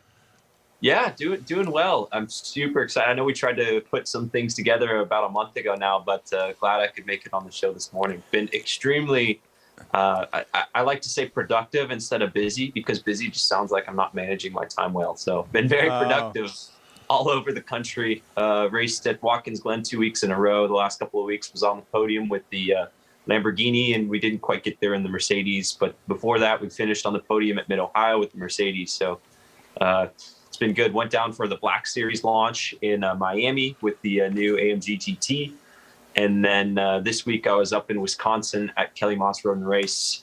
We launched an online driver academy. So it's been like, all kinds of things. There's all kinds of projects that I'm working on. I started a track day company down in Houston. So we're doing stuff at MSR Houston. We had our first event in April of this year. We're doing our next one in September. So it's been a quite an awesome year, honestly. Okay, so you're gonna have to go back over some of that because I can't write that fast. So tell us about your online drivers academy with Kelly Moss Racing. Yeah, totally. So, of course, the idea now, and it all kind of spawned for myself out of it's challenging to be able to take the knowledge that you've got as a driver and really get it to more than like one or two people in a year. Because when I work with someone personally or private coaching wise, I want to be able to focus entirely on what we're doing. So it's been for me, it's been a journey of like, okay, how can I help get more people the results that they want on the track? Because that's what I've been doing the last really 10 years of my career. And so with Kelly Moss, I've been working with them as a driver coach for the last 3 years. And they've got a plethora of experience. They've got 30 years in professional racing, 16 championships across those 30 years. And then combined with the knowledge that I have from the 10 years of driver coaching, 2 championships as well in professional motorsports, we're like, okay, we can take this plethora of knowledge on the racing team between the drivers, the engineers, driver coaches, the team owners, and really get it into a online platform to where we can bring it to more people. So what we've been doing is this week we had 3 live sessions where we had training on how to brake properly, how to prepare for a racetrack, looking at like track maps, onboard footage, and then how to actually approach a turn once you get to the racetrack. So really teaching people how to maximize your time on the track by preparing beforehand. And that's what we do at KMR. And the cost for that? Yeah, that's $600. It's going to be for a year's worth of the training. So we have 3 trainings a month. One of them's a Q&A session. One of them's going to be another live session like we did this week.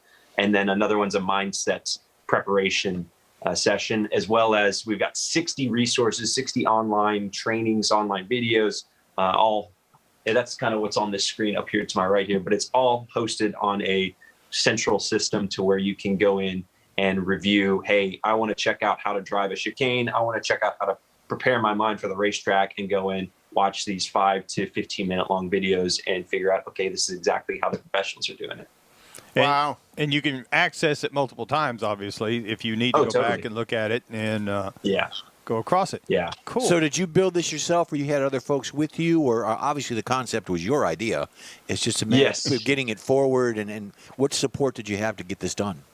Yeah, so I started filming my portions. My mind was on this basically last year, of course, as we were sitting at home for about a month. So I started filming then on the content that I wanted to share. And once Kelly Moss and I kind of joined forces on this Lamborghini Super Trofeo program this year, I was doing some research so I could put together some sponsorship materials for a couple of local sponsors in Houston, actually. And we were able to get actually, as I was on the website, I saw this tab for Driver Academy. I'm like, okay, what is this? I've been working on kind of the same thing. And so we got to talking, and they've been wanting to do the same thing. They've been in the background kind of working on how can we best take advantage of the wealth of knowledge we have. And I had already been working on something.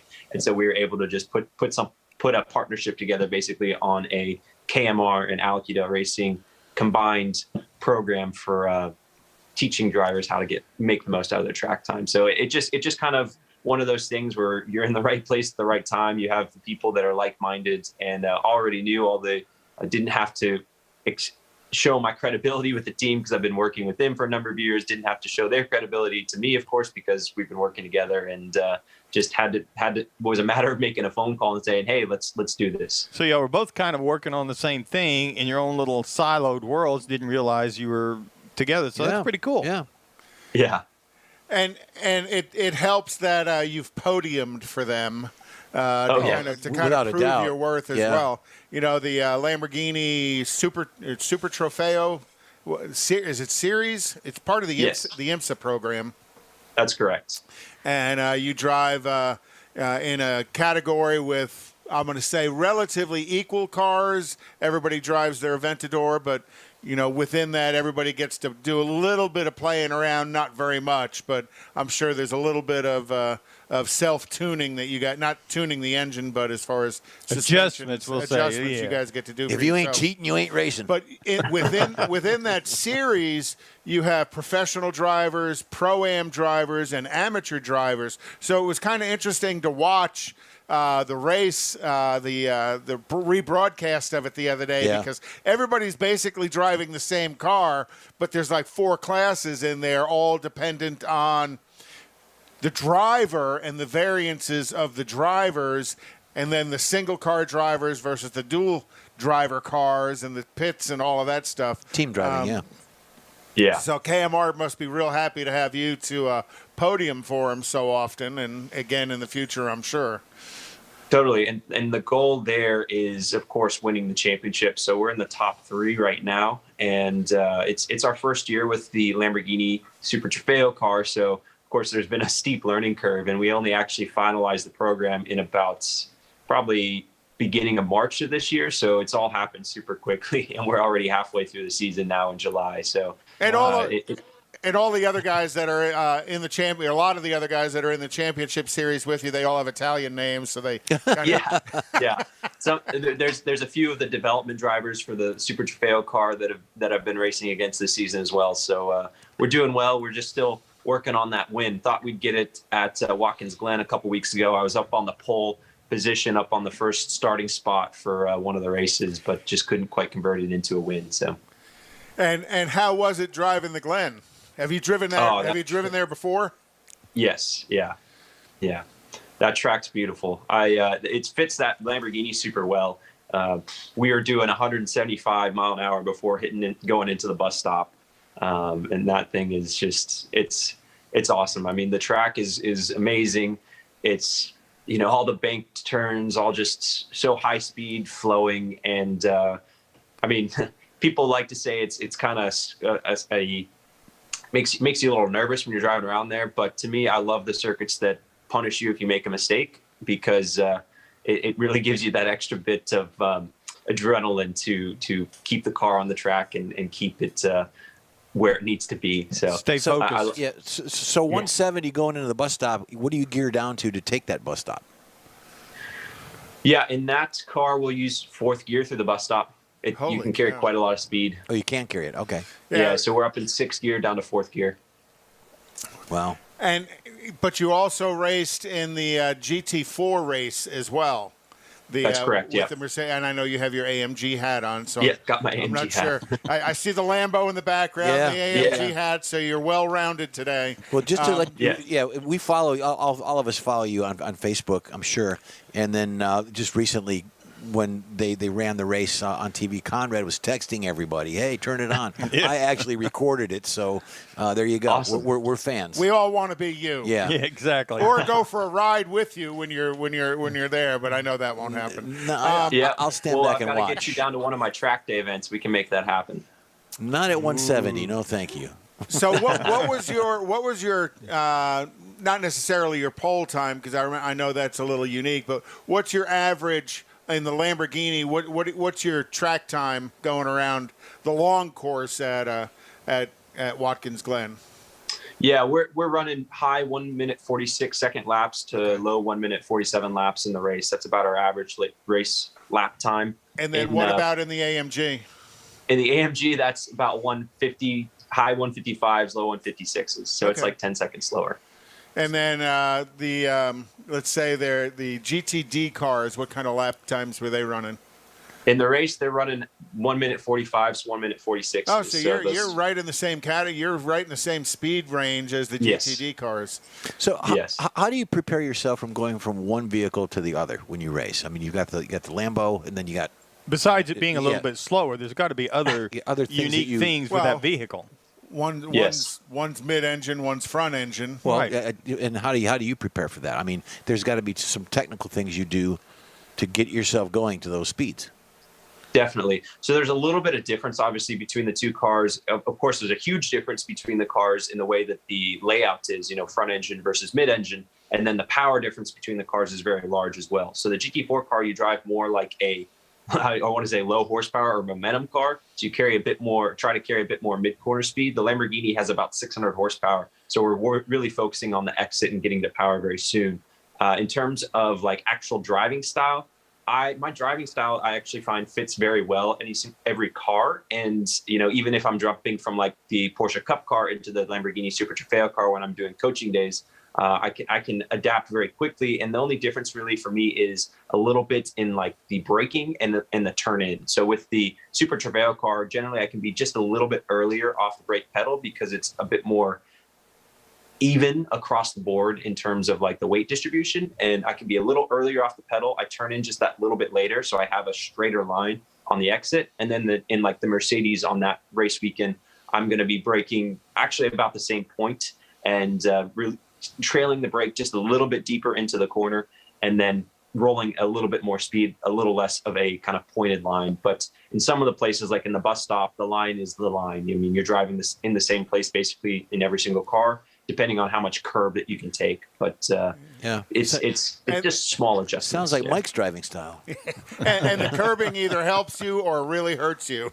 Yeah, Depends on how much curb you hit. Yeah. I'll say strong. The difference between the two cars, its ability to take curbs. That I know after a while taking a lot of curb can do some damage, whether it's damage to the tire or suspension damage. Or both of those cars are going to take a pretty good beating on that, knowing that the Lambo is maybe a little more streetable. Yeah. So with the Lamborghini and with the GT4 cars, they both have pretty stock, let's call them suspension setups. So like the control arms and all the suspension geometry is the same. The shocks are going to be a little different in those cars. So both of them are pretty streetable setups. The Mercedes takes the curbs really well. Of course, you're going a little bit slower in those sections. The Lamborghini you've got to be a little more gentle on the tire because you're putting quite a lot of energy into it. We're going about 8 to 10 mile an hour quicker than a GTD car into the bus stop. And so when you're going really fast like that, you're putting a lot of energy and a lot of heat into the tire. So it's very easy to damage the tire. And it's more so about protecting the tire for the duration of the race rather than, protecting the car, because the car could actually take it. You're not damaging the car too much in the bus stop, at least. I mean, there are other curbs. If you're going to hit the curb, you damage the shock or bend a shock or something. But for the curbs at Watkins Glen, it's more about protecting the tire rather than the car. Yeah, I always love that photograph of you're looking at the front of the cars. You're coming through the S's, and you take that final S, making the left. And you're airborne. And that inside front tire, you can just see clear underneath it as you're coming off the curb. That is such a great photograph. I don't know. Is that the photograph you have behind you? Yeah. You talking about that one? So listen, Alec, before we run out of time, what do you got coming up that you can share with us? Totally. So next week I go to Lime Rock Park with the Mercedes. We close our registration. We're only taking 50 people in the KMR Driver Academy because we want to have a really focused first group. And you can find out a bit more information about that on the Kelly Moss website under the Driver Academy tab. And then after that, we'll be testing at Road America. We race at Road America the first weekend of August in the Lamborghini again. So yeah, I've already posted up the Driver Academy link on our Facebook page for you. I appreciate that. Thank you. Maybe get the word out a little bit. So have you been to Lime Rock before? Yes. Yeah. It's been a couple of years, but I've raced there a number of times. Do you find Lime Rock, I'm going to say this, it's going to come out wrong, a little boring compared to Watkins Glen or Coda? Quite the opposite, because you never get a break there. Yeah, the lap times are so short, and you are always doing something. Especially if you have multi-class racing, which we have, you're always passing or defending from someone. So it's one of those circuits that you really have to be on your game the whole time, as well as it's very physical as well, because there's the straightaway is like extremely short. Yeah, I think we'll probably get to fourth gear, and yeah. So you mentioned you've got the nomenclatures for these, like the GT. Is it GTE? GT4. GT4. So what do those actually spell out? What do those mean? The GT4. What does that mean? This is a test. GT just Grand Touring. Grand Touring. 4 just the level of class. So you've got GT4, which is going to be the kind of the lowest level of these homologated street race cars. Okay. And then GT3. And then that's the same thing, but a little bit faster. And so GT3 is the same, or is the designation for the cars. GT Daytona is the IMSA class. And then beyond that, you've got GT2, which isn't necessarily raced all that much in the U.S. And then GT LM, so GT Le Mans is raced in. Okay, Grand Touring Le Mans. Okay. In IMSA, yeah, exactly. And the worldwide class for GT LM, GT Le Mans is actually called GTE, and I'm not sure what the E stands for, honestly.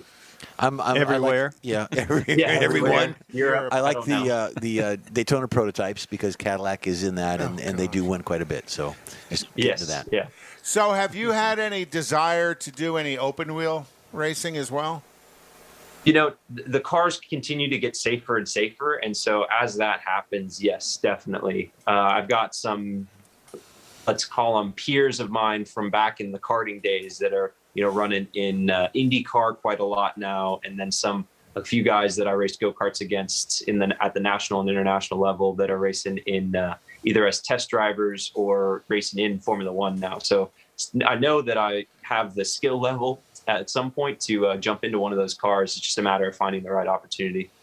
Well, Very cool. We hope you find whatever direction you want to go. We wish you well. And we support you in that. Absolutely. And thank you very much for joining us again today. And always a pleasure. Again, we'll continue to follow you. And I know I pop some of your posts up on our Facebook page because I really find your philosophy, your driving philosophy, very interesting and educational. Thank you. Yeah, I appreciate it. Yeah, you bet.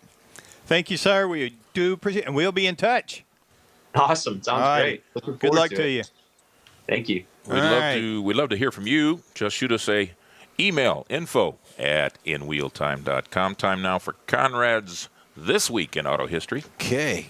Jeff's going to have some videos to pop up. And in 1894, Elwood Hayes successfully tested a 1-horsepower, 1-cylinder vehicle in Kokomo, Indiana. It was one of the first automobiles built here in the United States, and the only one known to be in existence is currently on exhibition at the Smithsonian Institute in Washington, D.C.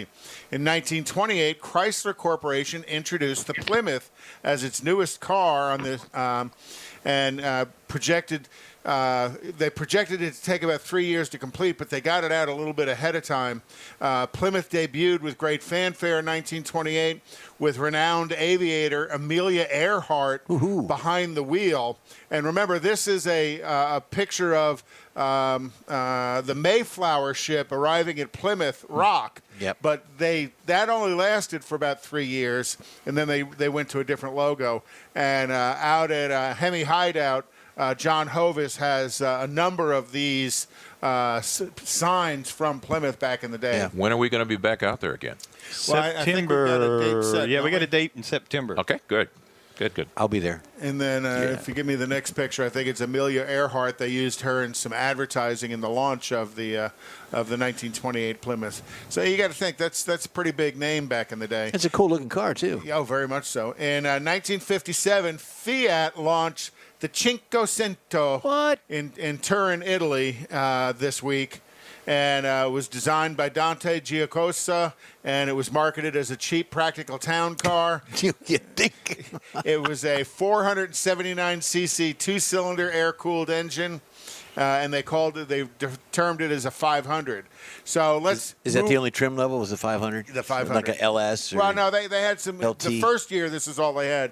In later years, they came out with kind of a wagon-looking thing. Drop an LS in that. But in 50 years later, Fiat and FCA released the Fiat 500 Nuovo, which was launched officially in Turin, Italy, 50 years later, and they still sell that car today.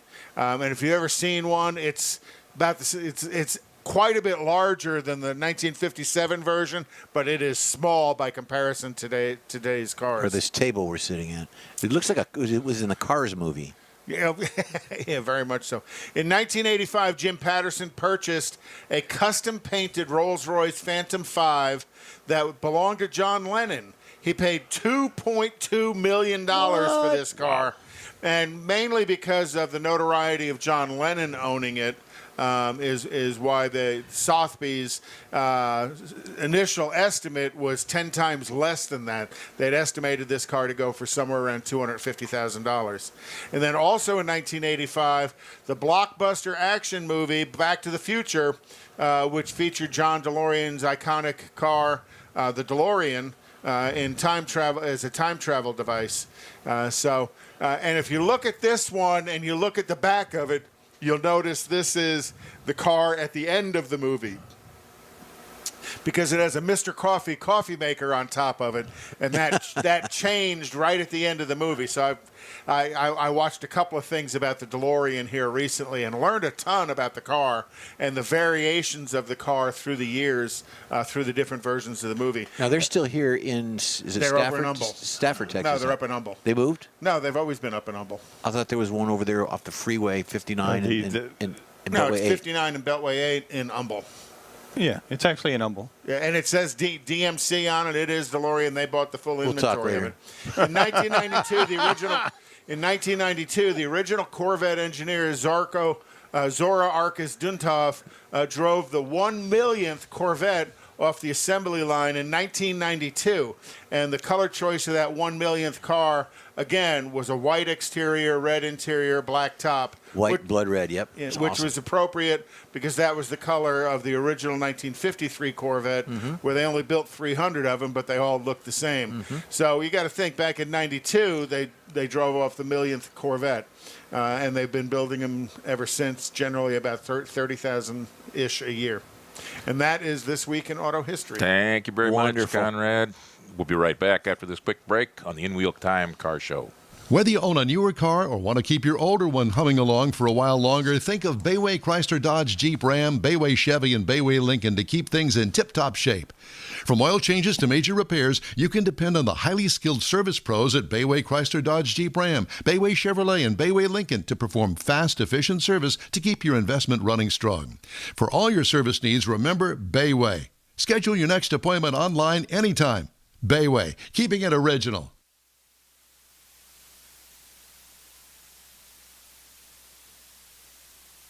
Tailpipes and Tacos, Houston's premier monthly car cruise-in, returns Saturday, July 17th at 2 Lupi Tortilla Mexican restaurants in Katy and inside the Loop on the Southwest Freeway near Kirby. Tailpipes and Tacos is free and everyone's invited.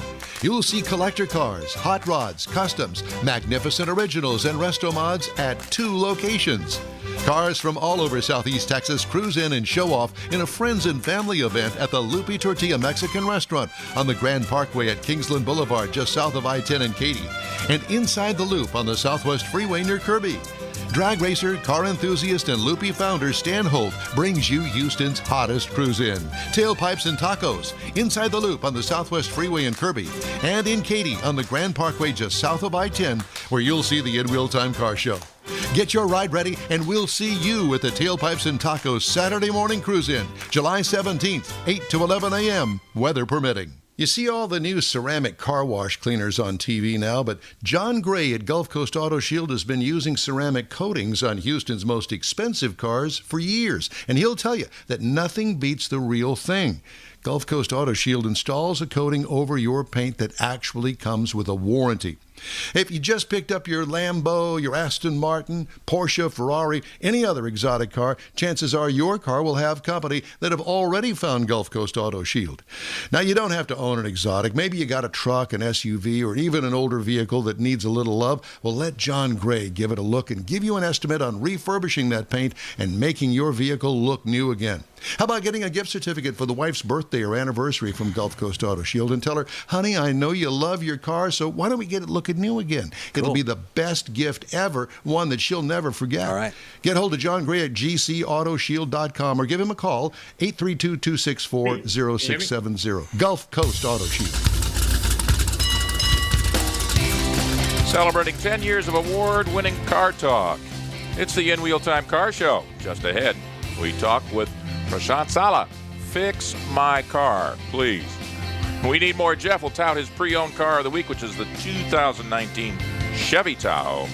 We've got the racing calendar, Mauro Encinas, the Teletrack Navman, and Conrad has the car clinic, and we'll also have the stories making auto news headlines this week. It's just ahead in Wheel Time Car Show.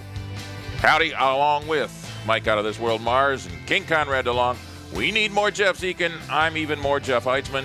Welcome to the hour number 3 of the Saturday edition of the In Wheel Time Car Show. Are we going 4 hours today?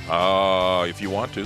Yeah. And if you're wondering where Don is, he's back here in the corner where he belongs. That's right. No, Don's headed to Alabama? Not Alabama. Yeah, Mobile, Alabama for the Gulf Coast Racing Series. Since Gina didn't join us last week, he's going to find out. Yeah, he's going to go. He's going to find out why. What's going on? Where in the world is Gina Child Knowles? Is he doing the pace car thing? He's not doing the pace car, but he will be doing the podium, the winners. Podium interviews. That's right. And then he's got $1 hot dogs, $1 beers, which they have here in Houston. So as he well. may not come back. Yeah. And coming up later this hour on this show, we're going to do open line Q&A on Facebook. Well, we need to get some people to ask some questions. There you go. So far, there's been few. Becky's watching, so nice. you better behave. We will answer all of Becky's questions. That's what I'm afraid of. Yeah, that's not good. So joining us now, there's a lot of different things going on in the automotive world, and it's highly evolving in a lot of different ways. And we're going to talk with Prashant Sala. I hope I'm saying it right. And he is the founder of a company called Fix My Car. And this is a unique take on a repair service because all vehicles, regardless of what it is, sooner or later you're going to have to do some maintenance or fix something. So we're going to see what we can do there. Jeff, can we go to... Let's turn him up. Yeah, pot him up. Are you there, sir? I'm right here. Great. Thanks for having me. Thank you for joining us today. I hope I'm saying your name right. Yeah. Good enough. Close enough. All right, cool. So tell us about Fix My Car. Yeah, so it is an on-demand auto maintenance and repair services where we take convenience and transparency to the end consumer. So all the end consumer has to do is to press a few buttons on their phone, have a mechanic out to their house or apartment community or even an office parking lot, and we can maintain and fix your car. Well, that sounds pretty simple. But, I mean, are you going to come out and do an engine swap in my driveway or? No. So, yeah, we stay away from any heavy work, engine trans swaps. So no LS is into an MG or anything kind of thing. No. But you do general maintenance. Will you do brake work and stuff on a mobile service? Because to a degree, this is a a new version, an app version of mobile service, correct? Yeah, it is mostly, general maintenance and light repair. So oil changes, brakes, battery starters, alternators replacements, check engine lights, any noise issue, anything that you don't know what's going on with your car, we can come out, inspect, and do most of the work right outside your house. Okay, so your technician shows up in I'm assuming a van or a pickup truck? Yeah, so our techs are certified. They will show up in their own transportation with Fix My Car branding. And they are equipped with most services. So they have the diagnostic tool with themselves, and they can diagnose most issues. Okay. How does that work with, if my car is under warranty and I want you guys to come out, do you stay in touch with the dealer in terms of the maintenance that you're going to perform on my car if I'm under warranty? So we don't get a lot of customers with warranty because usually they would go to a dealer. Okay. But if they do value convenience, so we do get a lot of newer cars where customers value convenience way more than anything else. So they would just set a day and time for their preventative maintenance, let's say an oil change, and we can come out and do those. To Jeff's point, there are these aftermarket warranty companies that some of the shops, or maybe most of the shops, where you go in and say, yes, we honor that warranty company. Is there something like that in the future, what you do now? It's XYZ warranty company. So these aftermarket insurance policies, right, exactly. Will you submit claims to them? Yeah, so right now we don't do those services. We don't work with extended warranty companies, but it is an opportunity in the future for sure. Well, you could still do the repair, and the consumer can go back and request reimbursement from the they do have that capability. They allow them to do that.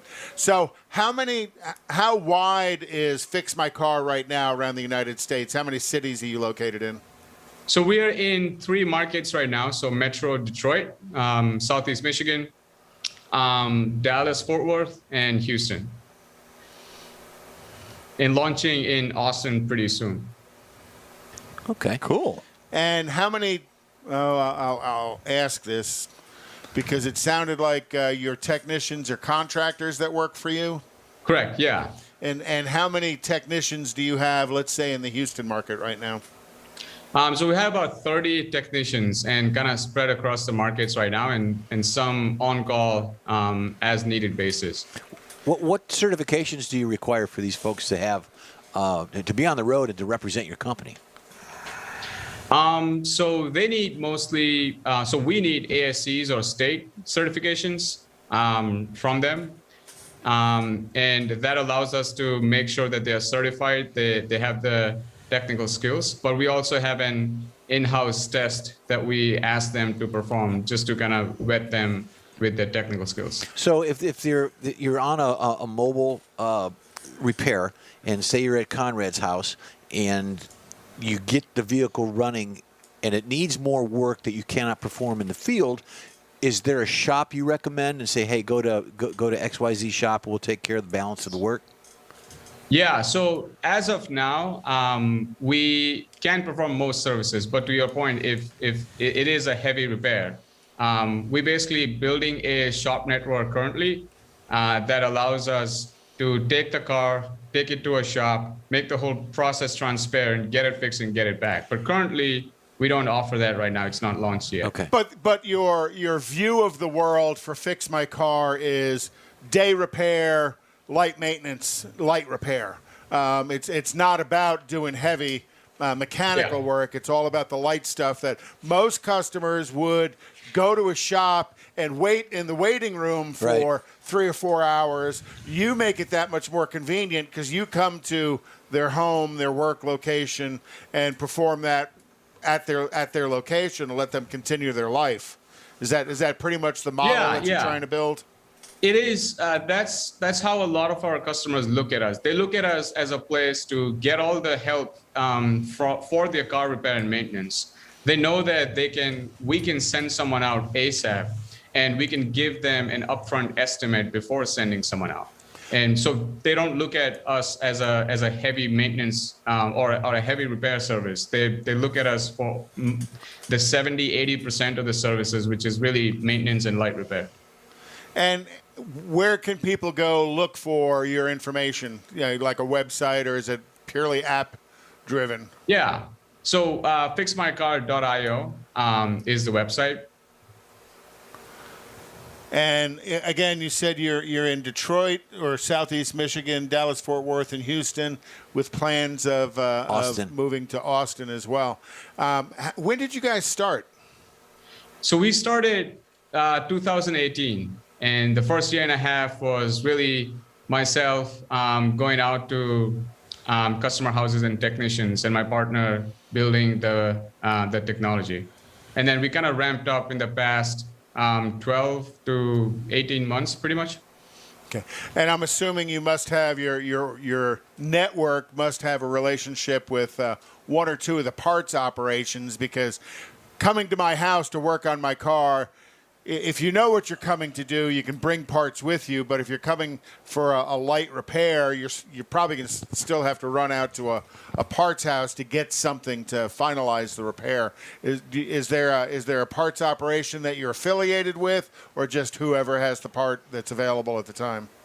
Yeah, so we have a sophisticated parts logistics systems in place. We work with O'Reilly and a couple other suppliers. But mostly O'Reilly because of their network. So all the mechanics have to do is to figure out what parts are needed. They can go to any closest O'Reilly store, grab the parts without having to pay for it, and come back within a half hour and then finish the job the same day. Yeah, I know O'Reilly's system.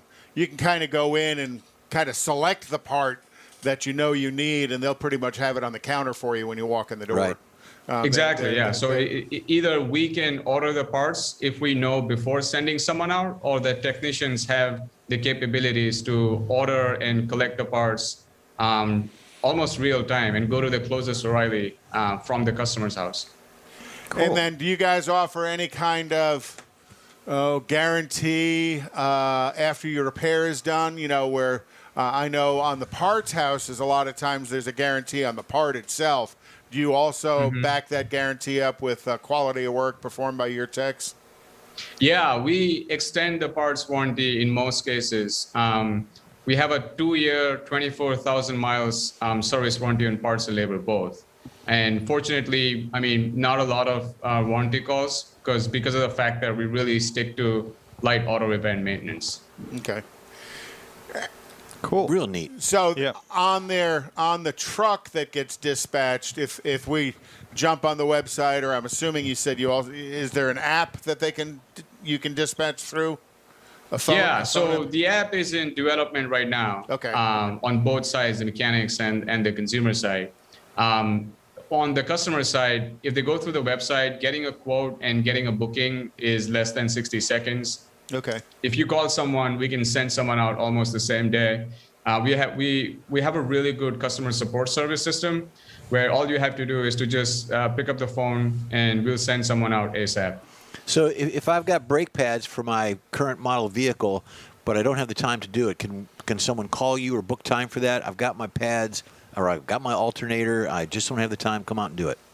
Yeah, so we do offer labor-only jobs too. So just in case, if you have your own parts, we can just come out as soon as possible and just replace the parts for you. We do get a lot of DIYers or soft DIYers who can't perform some of the services, so they just need assistance.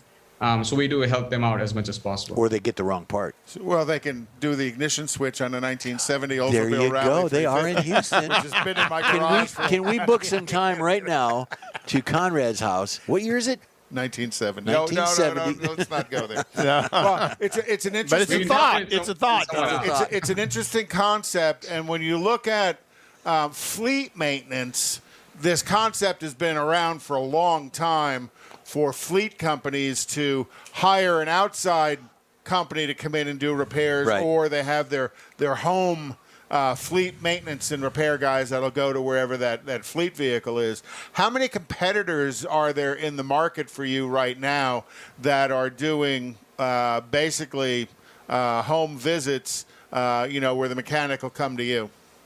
Yeah, so there are a few competitors out there doing the same mobile repair service. In our case, we right now stick to the consumer market. and we're moving into a membership model because we've seen that a lot of our customers, at least, realize and value convenience. So if they are a member, they get a lot of benefits, not only saving money, but also, we schedule everything for them, so they don't have to even, look for anything outside of us. Neat.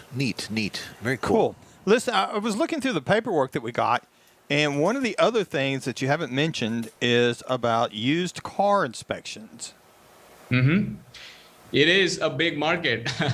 There's used car inspections are pretty interesting because there's a lot of anxiety and fear when someone tries to buy a used car. There's not a lot of places to go and get it done easily and fairly. So we do have a lot of customers trying to have us come out, do an unbiased third-party inspection, give them an estimate right on the site. And that estimate helps them, work with the seller to buy the used car. And then if they really want to do the service after the inspection, we give them great savings. So in my mind, I'm kind of visualizing if I'm talking to the guy down the street and I want to buy his car that he's selling, I can kind of see that. You come out, you sit there, you check it out and everything. But what if I'm buying it from a dealer?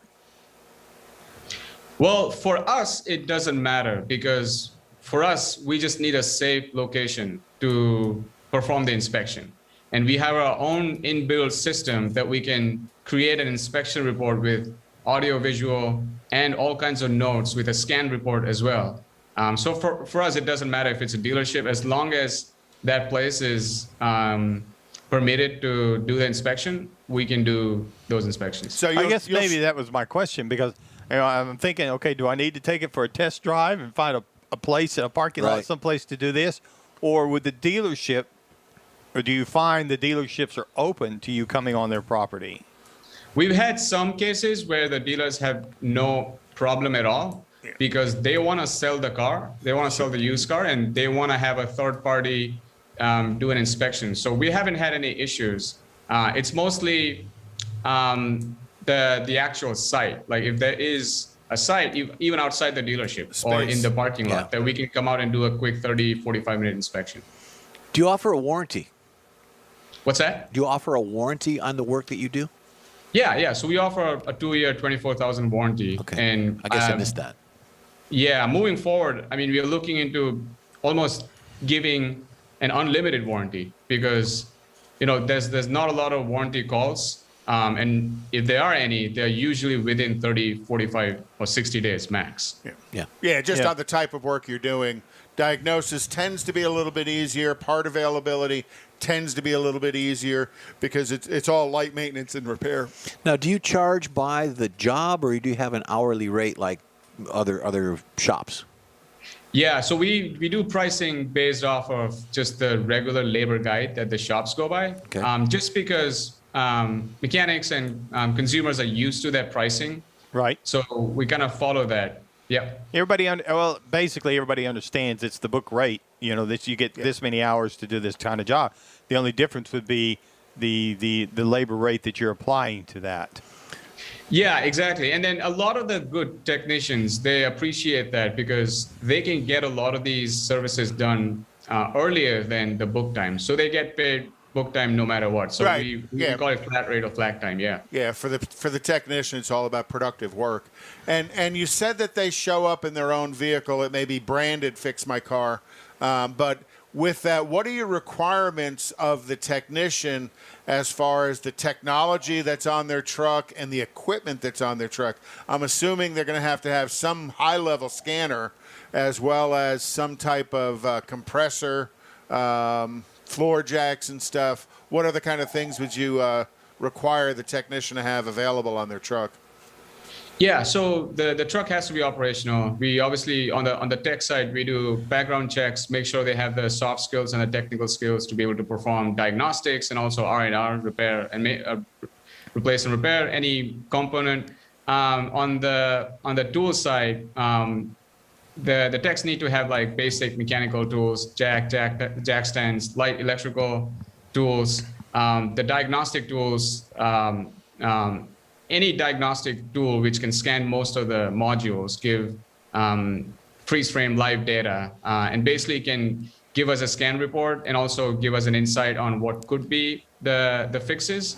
And most good technicians already have these equipment. Right. If not, we can assist them to buying these. So as the technicians doing the repair at the customer's house, what kind of data do you guys collect at the home office for history retention or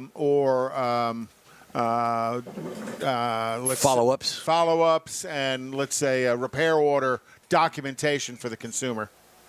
Yeah, so for the consumer, every visit comes with a multi-point inspection. It includes visual inspections of most components under the hood, interior, exterior, and a scan report. And we collect all kinds of data: the last oil change performed, the mileage, the health of every component in the car, including a scan report. So that allows us to do a lot of follow-ups and really take care of that car. If there's any safety issue, we kind of make a note and try and get those things done ASAP. And anything else, we can just auto-schedule for future services. Well, yeah, that's kind of the purpose of the multi-point inspection. Is it's kind of a report card on the customer's car. Right. And so you hold that in your database to refer to the customer next time you talk to them and say, hey, last time we talked to you, we showed you this, this, and this. Let's select a couple of those and get those corrected now. Looking over your shoulder, is that a to-do list for today over your left shoulder there? That's a to-do list for this interview. No, I'm joking. But it's, this is the office. We have a really nice in-house team, and we brainstorm all the time. So, very good. Very good. Well, cool. Great concept. And, I imagine COVID may have helped you guys to a degree because a lot of people were standing back from going to a big dealership or going to a big shop and hanging out in their lounge area coming home delivered vehicle service, I would assume, has kind of helped accelerate your business as well. They're delivering food and all kinds of things, so why not? Yeah, that's right. I mean, statistically, or just most of the in-home services or on-demand services have just they're almost on steroids, and they're coming back to normalcy now. But it's put a permanent behavioral shift in the consumers' lives where they are not going to repair shops anymore for the things that they know they can just get someone out ASAP. Gotcha. Well, that's pretty cool. Very cool. Well, we appreciate your time, giving us the time and talking to us about what you're doing. I will post your fixmycar.io home on our Facebook page for people who want to look a little bit further at it. And I may be giving you a call personally. 70 Oldsmobile Rally. Ignition switch stat. Thanks for having me. Appreciate it. Thank you very much. Thank you very much. You bet. Bye. Okay, if you'd like to get in touch with us, shoot us an email or send $20,000 in Monopoly money. I'm glad you didn't say Bitcoin. Well, yeah, really. And the address is info@inwheeltime.com. That's right. There you go. Time for the racing calendar. Well, next weekend, the SRT Mile High Nationals at NHRA at Bandimere Speedway, and we'll continue to follow Erica Enders on her run for number 5. Yeah. That's a ring for each finger on one hand. She's got 4 championships now, and she's doing real well on the points. And then the following week after that, on July 25th, they're going to be in Sonoma, California. And then on August 1st, the Winter Nationals in Pomona, California. What date is that? Well, August 1st. August well, you got to 1st. remember, the Winter Nationals was generally the opening of the NHRA season, and California was still shut down back then. Aren't they still now? now? That it's open, they're going to run the Winter Nationals in August. Go figure. Whatever. Atlanta Motor Speedway, tomorrow is going to be NASCAR Cup. The following weekend is going to be New Hampshire Speedway. And then they are going to be at Watkins Glen on August the 8th. And then Indianapolis Motor Speedway for the Brickyard 400 on August the 14th. Formula One next week is the British Grand Prix at Silverstone, which will be fun. And then on July the 18th. On August the 1st, they'll be at the Hungaroring for the Hungarian Grand Prix. Boy, California messed up your calendar, didn't it? Yeah, they did. And a speech. And as we were listening to Alec Udell talk to us, next weekend is IMSA is going to be at Lime Rock. Yep. And then on August the 8th, they're going to be at Road America. Indy cars are at the streets of Nashville on August the 8th. And the Grand Prix of Indianapolis, which is the road course at Indy on August the 14th. Very Super. cool. Thank you, sir. Time now for the pre-owned car of the week. And we need more. Jeff has that review for Yes, the we Chevy do. And Tahoe. this one, this week, going to just do it plain and simple, down and dirty. It's a 2019 Chevy Tahoe. The available trim levels are two-wheel drive LS, two-wheel drive LT, two-wheel drive Premier, and a four-wheel drive LS. Now, that's a good-looking vehicle. I like it. It really is. But 2019, it holds well. And as you see there, this is we're going to do the two-wheel drive LS SUV, 8-passenger. Exterior-wise, as you see there, you've got the nice front fascia, kind of plain Jane with not a lot of bells and whistles, but it looks good. You've got color-coordinated door handles, running lights up front. Now, there are some other packages you can get with this so far as performance, not necessarily trim levels. You can get the LT, the Z71, the RST, and the LT Luxury Texas Edition, which you won't see in New Jersey very much. Conrad. Running boards, you got the fog lamps up front, optional chrome colored mirrors that we just talked about, door handles. It's a good-looking vehicle. I like it. You got the 20-inch wheels, and we'll get to that in a minute, but on the interior side of it, it's 3 rows, and then you got 3 rows of head airbags, which I thought was a great safety feature. Cloth with the LS, but you have the optional leather with other trims. In the the Z71s and so on, and the Premiers, you can get the leather that way. Heated mirrors, heated seats. Both seats are 8-way power. You've got child safety locks, which are very important because it's a big vehicle, and you want to make sure that the kids are locked in while you're driving. Rear extended rear entertainment system for the 3rd row that you do have in this vehicle. Moving forward on the engine side, and you can see there. Before that, you can see that it's a nice cloth interior with the bucket seats, the captain's chairs, the fold-down armrests, and, of course, a large cargo area to put that drum set that you need to take to the gigs. It is a V8 16-valve, 355 horsepower at 5,600 RPM. The torque is 383 foot-pounds at 4,100. You've got a 6-speed shiftable transmission. Paddle shifts is what they're telling you. Mileage, not so great, not so good. It's a 15 in the city, 21 on the highway, which you combine 17 using flex fuel. Ride and handling, you got the engine immobilizer, which I hate. I don't like that. Every vehicle that's in it is terrible, in my opinion. Pre-collision warning system, you got traction control, vented disc brakes, 4-wheel ABS. You've got the option of 20 or 22-inch wheels.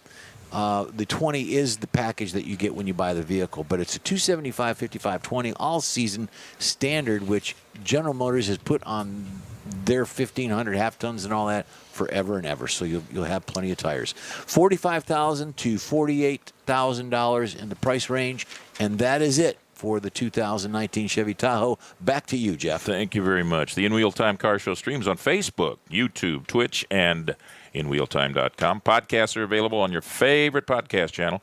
The In Wheel Time Car Show continues right after we take this quick break. Winning the highest sales satisfaction award among all luxury brands from J.D. Power in 2020 tells you everything you need to know about your Lincoln purchase from Bayway.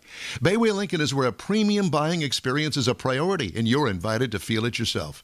This Houstonian-owned premier dealership is managed by Lincoln Stahl, a seasoned member of the Bayway family. If it's online, in person, or in your own driveway, Bayway gets you to the luxury level you deserve. Bayway Lincoln is on the Gulf Freeway at Fuquay, just inside Beltway 8. Visit BaywayLincoln.com today.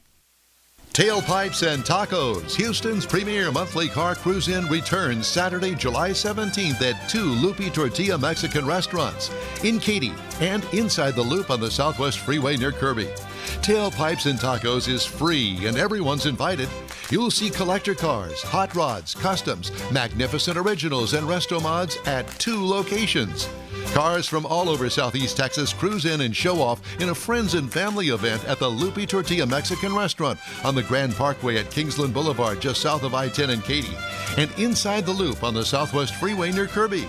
Drag racer, car enthusiast, and Lupi founder Stan Holt brings you Houston's hottest cruise-in. Tailpipes and Tacos, inside the Loop on the Southwest Freeway in Kirby, and in Katy on the Grand Parkway just south of I-10, where you'll see the In Real Time Car Show. Get your ride ready, and we'll see you at the Tailpipes and Tacos Saturday morning cruise-in, July 17th, 8 to 11 a.m., weather permitting. You see all the new ceramic car wash cleaners on TV now, but John Gray at Gulf Coast Auto Shield has been using ceramic coatings on Houston's most expensive cars for years, and he'll tell you that nothing beats the real thing. Gulf Coast Auto Shield installs a coating over your paint that actually comes with a warranty. If you just picked up your Lambo, your Aston Martin, Porsche, Ferrari, any other exotic car, chances are your car will have company that have already found Gulf Coast Auto Shield. Now, you don't have to own an exotic. Maybe you got a truck, an SUV, or even an older vehicle that needs a little love. Well, let John Gray give it a look and give you an estimate on refurbishing that paint and making your vehicle look new again. How about getting a gift certificate for the wife's birthday or anniversary from Gulf Coast Auto Shield and tell her, honey, I know you love your car, so why don't we get it looking new again? It'll be the best gift ever, one that she'll never forget. Get hold of John Gray at gcautoshield.com or give him a call, 832-264-0670. Gulf Coast Auto Shield. Celebrating 10 years of award-winning car talk, you're listening to the In Wheel Time Car Show, your weekly go-to all things automotive place. Coming up, we talk about the most dangerous roads in America, including 2 right here in Texas. No, we're not going to talk about that today. Not today. Cancel the 2 roads in Texas. Conrad has the car clinic, and we look at this week's auto news. Howdy, along with Mike out of this world, Mars King, Conrad DeLong. We need more Jeff Zekin. I'm even more Jeff Heitzman, and we're getting ready to open up the line on Facebook to talk about the car show. Yeah. All right. Am I on? Yeah. Yeah. If you got any questions, jump on Facebook and give us post a question up, and we'll either answer it for you or just lie about it. But we could be politicians. I want to know about the roads. Well, he had to reschedule. So let's He's talk. on the road. So Don is not with us today. Don is headed off to Mobile, Alabama. By now, I would say he's probably someplace around Baton Rouge or someplace along in there. He hasn't left Buc-ee's. He's still in Buc-ee's. He's enjoying the bathroom He's at still Buc-ee's. at Buc-ee's, yeah.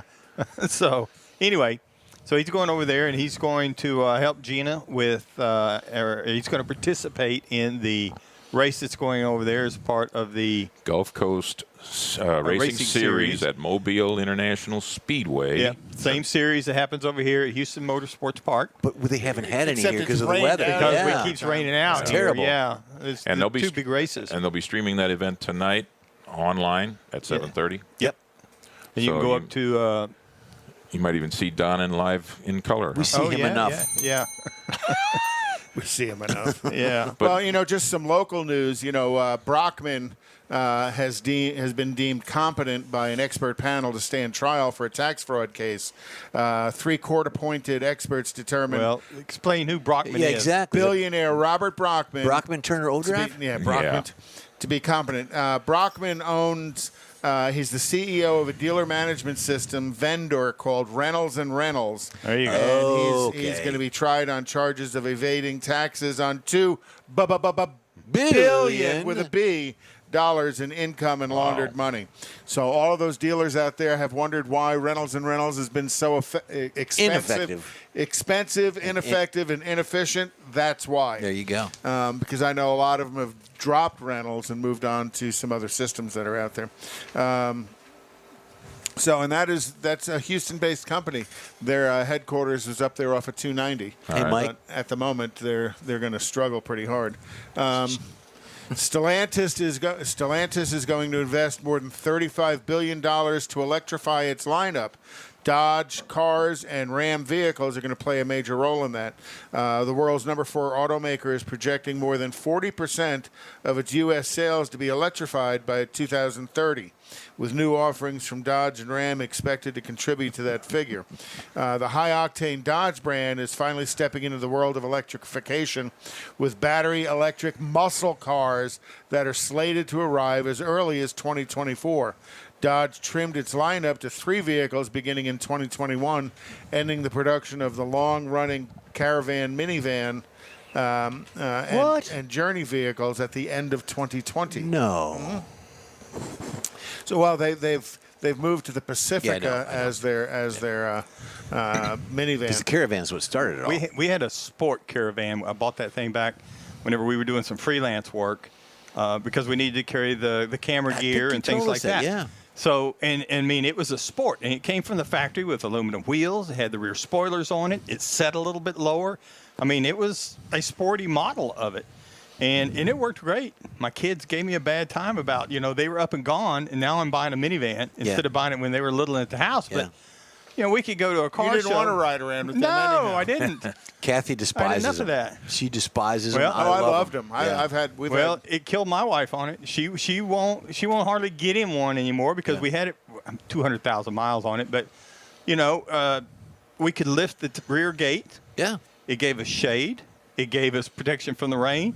She could sit there and talk to the wife or the girlfriend or both of them at the same time while I'm over shooting the truck or the whatever vehicle was going on. Oh, I thought you were talking to the wife or the girlfriend at the same time. That was she took care of that. I was busy working. I would get one. I'd put an LS in it, tub it out, put some nice wheels on it. Yeah. If I was going to do that, I think I would get one of the older versions to where I could put the LS in the middle. Yeah, on the inside. Well, Pontiac did that with the Aztec.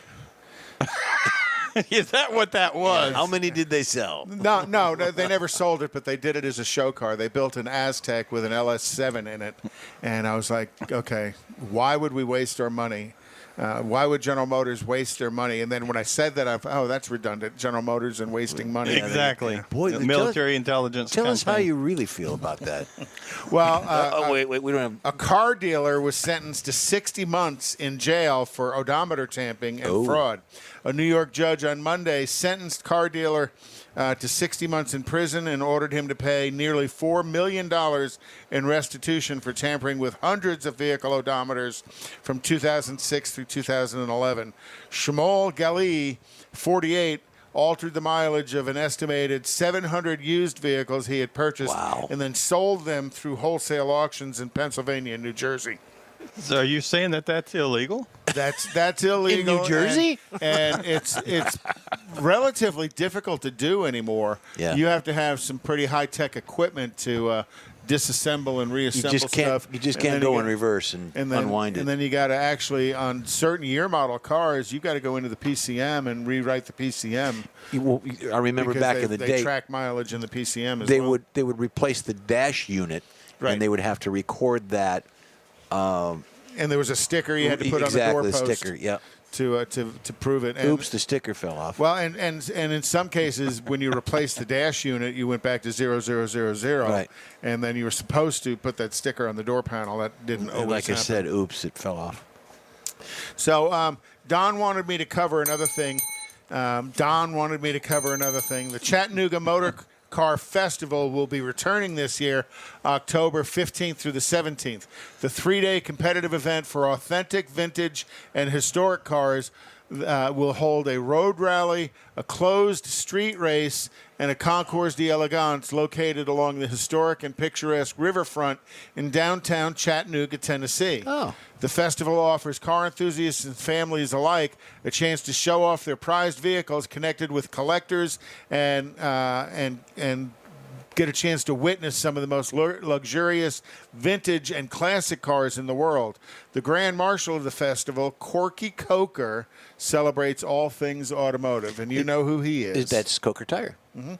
Who is probably the #1 vendor for classic and vintage car tires. If you're looking for a specific tire that came on your car, Coker probably sells it. I believe Wheels dabbling in wheels, or am I wrong in assuming that, or did I see something I think about they were, but at I one think, time? Yeah, I don't know that they're still doing that. Okay. Applications are currently being accepted for vehicle entries with hard copies available on request. The applications will close on September 10th of 2021. So if you have any questions, you can get a hold of us here at info@inwheeltime.com, and we'll share the rest of that with you. You But I betcha. thought that was pretty interesting. You betcha. That, you got to think Coke are getting involved in something like that. That's a pretty big event going on. Yeah. Good deal. Talked to Mike earlier this week about my favorite pet peeve, and I know that you've got a guest lined up for distracted driving coming up in a future show, but I really wanted to get the three of you take on texting and driving. Hate it. I was on the way home yesterday, and I was in the right lane. Another guy was in the left lane. He held up all the traffic in the left lane because he was texting at the red light. Yeah, but it turned green while he still had his head. Yeah. So some of the people had to sit there for 2 red lights.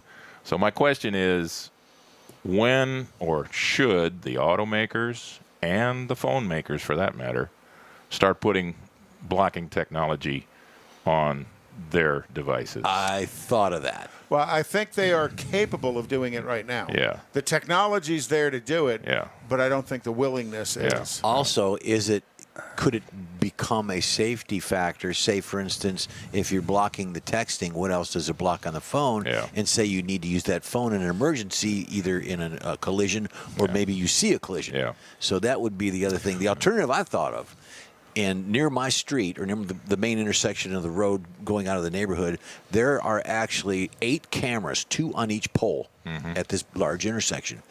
Now, that's the video technology for accidents and for the mail you a ticket for texting. That stuff that'll too. go over like a turd in a punch What I'm bowl. thinking is, why not put one of these devices that radiates and blocks?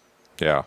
The cell phones where you cannot dial for maybe three square if blocks. you're using hands-free, why should you be penalized? I use hands-free, but I don't use the texting. And I really think that's where the compromise is going to come, because, and it's going to make it more difficult to do away with it, because some of the OEMs have already gone to the hands-free texting. You have a message. Sync 3.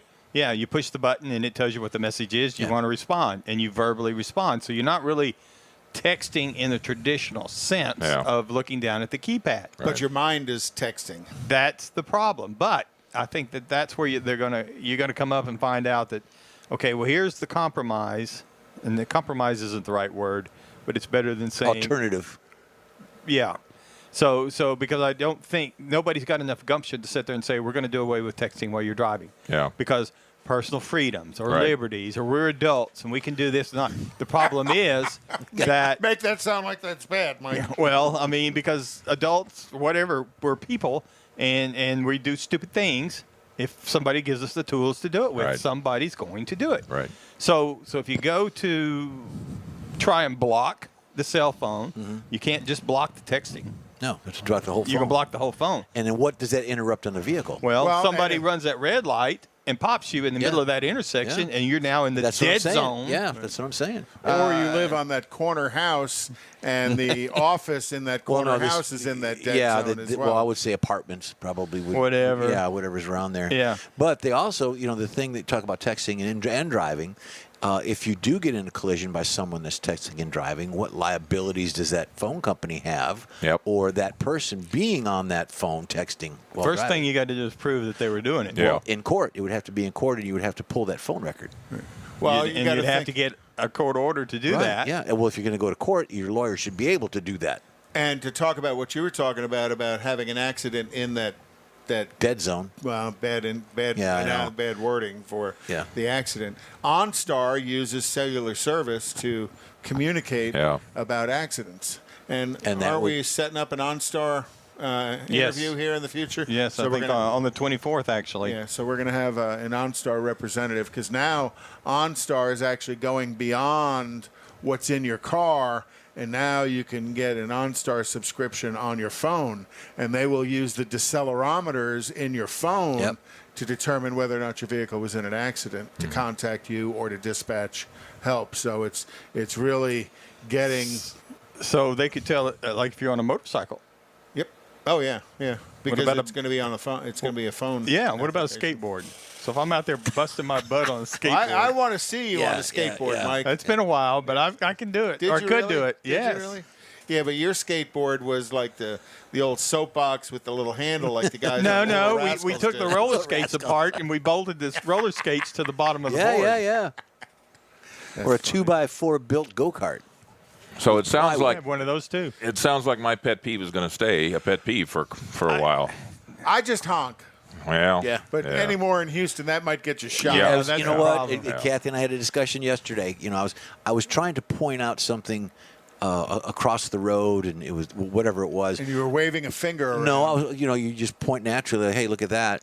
And don't point. You get shot. Exactly. I don't really know, Jeff. I think when I was in Santa Fe, New Mexico several years ago, and they were really cracking down on cell phones, period. If the policeman saw you holding the cell phone in your hand and he thought you were texting, talking, anything, he could pull you over and write a ticket. Yeah. And California apparently is the same thing. they did enough of it that it got people's attention, and you've something got- like that may be the solution. You've got it in school zones when the schools are open. No texting in this area, the 3-block It's area. not supposed to be a cell phone use at all. Exactly, and people still do it. Yeah. I understand. There's not enough police people aren't nowadays willing to to take enforce it. personal responsibility for their own actions, and they're too busy blaming somebody else. Yeah. Yeah. Or something That's else. a different show. Do I talk on the phone? Yeah, but I've got hands free. I've I had do too. hands free on all of my vehicles for some time. So. And it's still a distraction. Yeah, I understand that, not as but much. it's not like you're sitting here looking at a. Right.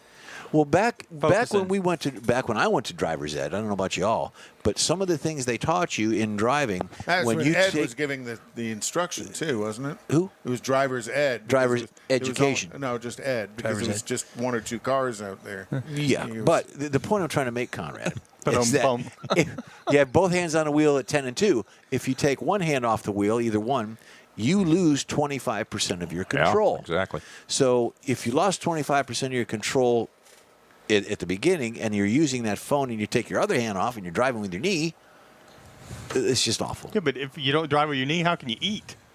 And put your makeup on. Yeah. You got to remember, Rush Limbaugh used to call that farting. Putting Yeah. makeup on in the car would be F-A-R-D-I-N-G is putting your makeup on when you're in the car. F-A-R-D-I-N-G, yeah. And Mars needs that makeup. Don Particularly on mornings like this one. Don does it before he gets in the car. Because he has his own makeup team that shows up here every morning to make him pretty. I think they get here at like 4:30 in the morning, and he doesn't get out I of don't the know. chair. Well, Jeff was they, here early they, this they weren't morning. here this morning. They Yeah. were not here this morning. They're off I today. can tell you that. I saw him this morning, No. and he was not. Yeah. No, they didn't show up today. No. It was their day off. And he was running late, and it was their day off, and no, it was ugly. He did have an in-wheel time bathrobe on. I saw that. So did Yeah, I you meant to hear- ask how he ended up with that. That's the shoes I want to know about. The little fuzzy slippers with a logo on it that really caught my attention. So did you hear Car and Driver magazine named the Mustang Mach-E as the best EV of the year? Doesn't surprise. It's a new award, and Mach-E outperformed the Tesla brands as well, which I was quite surprised because I think Tesla had kind of And that was proven Car and Driver, themselves. you said. Car and Driver magazine. So it's the first time they've offered that award. Pretty interesting. Yeah, it is. I mean, there's more and more of the EVs coming up. Right now, my vehicle this week that I'm driving is the Bolt EV. And it's bolted to Port Arthur. And it is. It's I got caught up in Don's range anxiety. Oh, boy. Kind of, sort of. Oh, boy. I put it down on paper and it didn't work. I understand. I've driven it enough already to understand that it's got 227-mile range on the max, at most efficiency. And I could see running around town, 25-mile, 30-mile trips all day long, and runs really good. I mean, It's quiet. It's quiet, but it'll also break the tires loose. Really? I was impressed. But anyway, it'll He's driving it. But now to take it on a 228-mile trip, or it's 218 miles from my house here and back, that was pressing a little bit for me. And plugging it in and charging it, I plugged it in for 3 hours, and I got 3 miles added to it. Wow. You know, but now that's max But it was capacity. pretty close to full charge. Yeah, though. and it doesn't charge as much that. But my question was, I was a little concerned if I drove it over here, particularly driving it in the rain and stuff this morning, how much Electrocuted. extra juice it would use, and plug it in. How fast would I charge? Would it get me another 50 or 60 miles in 6 hours to get back home? Yeah.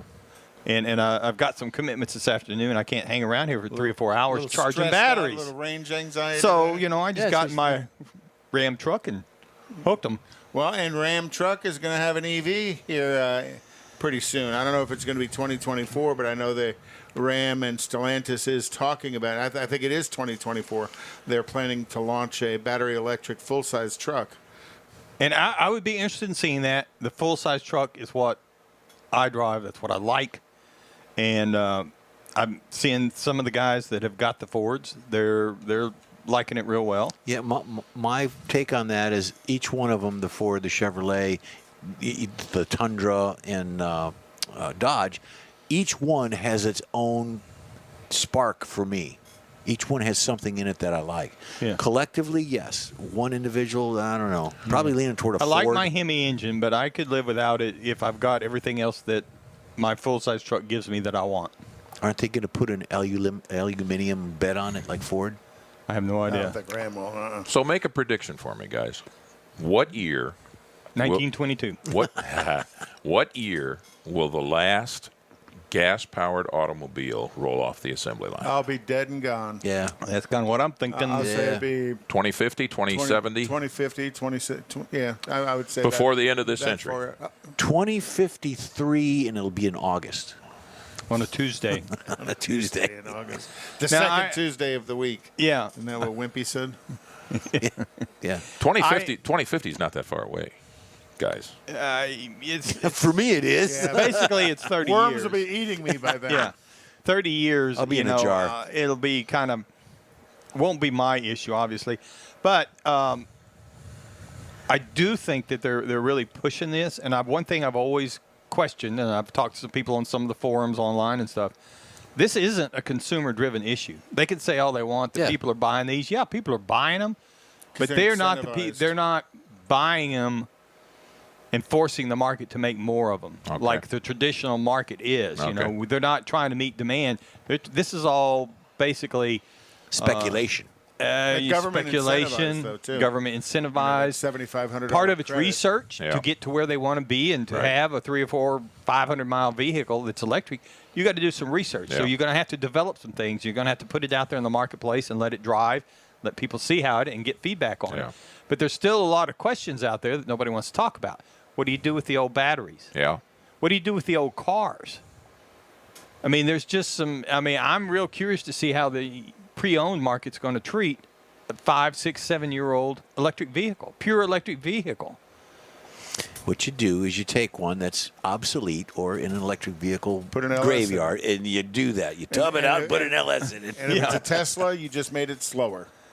Well, The Tesla P100D is faster than LS. well, to that point, yes. But what are you going to do with it once it's junk? Do you put another battery in it? Do you put another motor in it? And then that's the other how question. much does it cost? At what point does it become junk? Because battery it's packs cost are efficient. cartridge replaceable. Well, on a they Tesla. are to a point that if it's not too old, and then if it doesn't cost too much, at what point do you sit there and say, well, this car's not? It's just like any other car, like a regular gasoline engine vehicle. If you sit there and say this car's worth $3,000 and it needs $5,000 worth of repair, it's junk. Yeah. Well, And this then- electric vehicle is going to be the same way. What are you going to do with it? And how do you dispose of And it? do you want Exactly. to make it back into an electric car, or do you want to make it something different? And that was my point, Conrad. Well, I understand, but the point is, you got this electric car, you got to do something with it. You can't go put it in the salvage yard. No. I mean, there's some hazards there with dealing with that. Right. But nobody's really addressed that I've seen. Lots of unanswered questions Yep. as we move forward. I was going to say, did that answer your question? Yeah. Well, it's time now for the car clinic, so Conrad, take it away. Freon has changed significantly over the last couple of years. Do they call it Freon now still? No, I call it Freon I do because too. people know what it is. You got to remember when it was Freon, it was R12, and that would have been back 60s, 70s, 80s. And then it changed R134A, which was 86-ish to current and now it's 1234YF. As of January 1st, 2021, the United States Environmental Protection Agency has mandated that all passenger vehicles and light-duty trucks coming off the assembly lines must utilize R1234YF in their AC systems. The European Union forced that change over January 1st of last year. However, many OEMs have already begun using R1234YF several years ago. Cadillac switched over in 2015, which means the majority of late model vehicles coming into service will contain the new refrigerant in it instead of the R134A. The change has everything to do with increasing concerns about environmental impact of these refrigerants. You got to remember, R12 was claimed to create holes in the ozone, and then R134A was adopted because it didn't contribute to the ozone depletion. We thought that problem solved it. Years later, it was concluded that many man-made gases were contributing to global warming, and R134A was one of those that contributed to it. So in the search for a friendly ozone layer compliant refrigerant, they developed this R1234YF that's supposed to solve the problem. The big issue with that is the new systems with this new refrigerant have extremely small capacities. You got to remember, in the 70s, like my Rally, it takes 4 pounds of refrigerant to cool that car. But back then, today's vehicles is less than a pound of refrigerant to cool with the 1234YF. Cost effectiveness? Well, back then, R12 was $1 a can, $2 a can. Now you can still find it. It's about $25 a can. You're talking about some of this stuff is going to be, $100 a pound to recharge your car. But it also means that technicians need to take care not to overcharge a system. Many OEMs used to recommend servicing the system every 3 years, that with a little bit of a top off because there was some leakage. That's not the case anymore. Newer systems are required. The new refrigerant requires new equipment to service them. So the refrigerant recovery machines must comply with the latest standards and be specific to R134A, R12, because there's still some of that out there. 1234YF, and 1234YF. So they're going to have this new $6,000 machine to manage the newest refrigerant. The other thing is the new R1234YF, they have double sealed everything. So there's 2 O-rings in there. There's such a low amount of refrigerant in it, anything that leaks out will be a problem and affect the performance of the air conditioning system. So all the manufacturers are double O-ring them. Leaks in this new system are pretty rare and far between. Do they still have orifice tubes? No, they're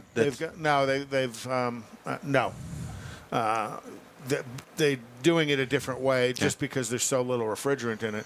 The other thing is dyes and sealants are considered contaminants in this new refrigerant. So the old check for a leak with the blacklight dye doesn't work because the dye will create a corrosive issue inside the refrigerant. So you've got to get a whole new sniffer and everything.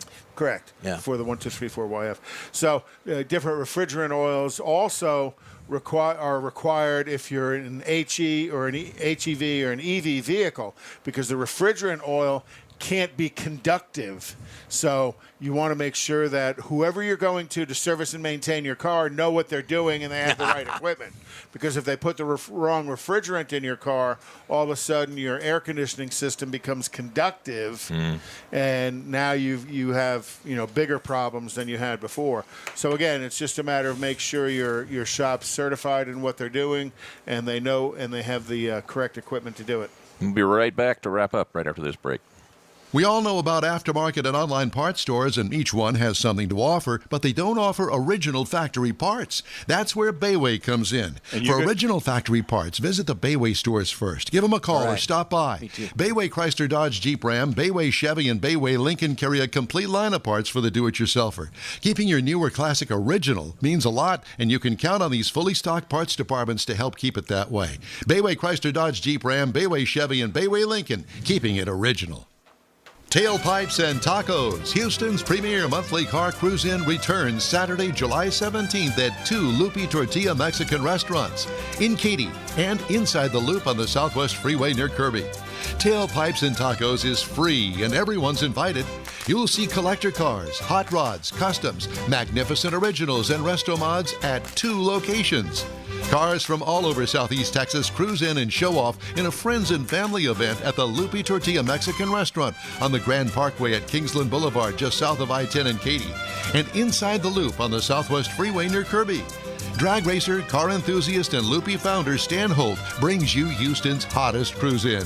Tailpipes and Tacos, inside the Loop on the Southwest Freeway in Kirby, and in Katy on the Grand Parkway just south of I-10, where you'll see the In Wheel Time Car Show. Get your ride ready, and we'll see you at the Tailpipes and Tacos Saturday morning cruise-in, July 17th, 8 to 11 a.m., weather permitting. You see all the new ceramic car wash cleaners on TV now, but John Gray at Gulf Coast Auto Shield has been using ceramic coatings on Houston's most expensive cars for years, and he'll tell you that nothing beats the real thing. Gulf Coast Auto Shield installs a coating over your paint that actually comes with a warranty. If you just picked up your Lambo, your Aston Martin, Porsche, Ferrari, any other exotic car, chances are your car will have company that have already found Gulf Coast Auto Shield. Now, you don't have to own an exotic. Maybe you got a truck, an SUV, or even an older vehicle that needs a little love. Well, let John Gray give it a look and give you an estimate on refurbishing that paint and making your vehicle look new again. How about getting a gift certificate for the wife's birthday or anniversary from Gulf Coast Auto Shield and tell her, honey, I know you love your car, so why don't we get it looking new again? It'll be the best gift ever, one that she'll never forget. Get hold of John Gray at gcautoshield.com or give him a call, 832-264-0670. Gulf Coast Auto Shield. Now that's going to do it for this episode of In Wheel Time Car Show. Hey, before you do that, I want to thank you for substituting thanks for Don. Thanks for having me, guys. I appreciate it. It was fun. Hope to do it again sometime. When you're on Facebook, please give us a like. Tell your friends about it. Share our junk, and you'll get Conrad's Unicorn Hunting features along with all other things automotive all week long. The In Wheel Time Car Show streams on Facebook, YouTube, Twitch, and InWheelTime.com. Podcasts are available from your favorite podcast outlet. Special thanks to our guest today. The In Wheel Time Chief Engineer is the fabulous David Mainsley. Our Marketing Manager and Video Technical Director is the We Need More Jeff Zekin. For booking agent and podcast man Mike Out of This World Mars and his royalty, King Conrad DeLong, I'm Jeff Heitzman. Don will be back next week as we go to Tailpipes and Tacos at the Lupi. He's coming back? Yes, he's coming back. Be sure and join us every Saturday for a 3-hour live broadcast across a multitude of audio and video streaming platforms right here on the Smoke and Mirrors Network. Today's show was produced by Doug Ross and not Harry Schultz. Next Saturday, you'll want to listen to our show from Tailpipes and Tacos at the Lupi Tortilla Tex-Mex restaurant, 8 to 11 a.m. And you can hear or possibly see Don tonight at the Gulf Coast Racing Series from Mobile, Alabama International Raceway, online tonight beginning at 7:30. Have a good week, everybody.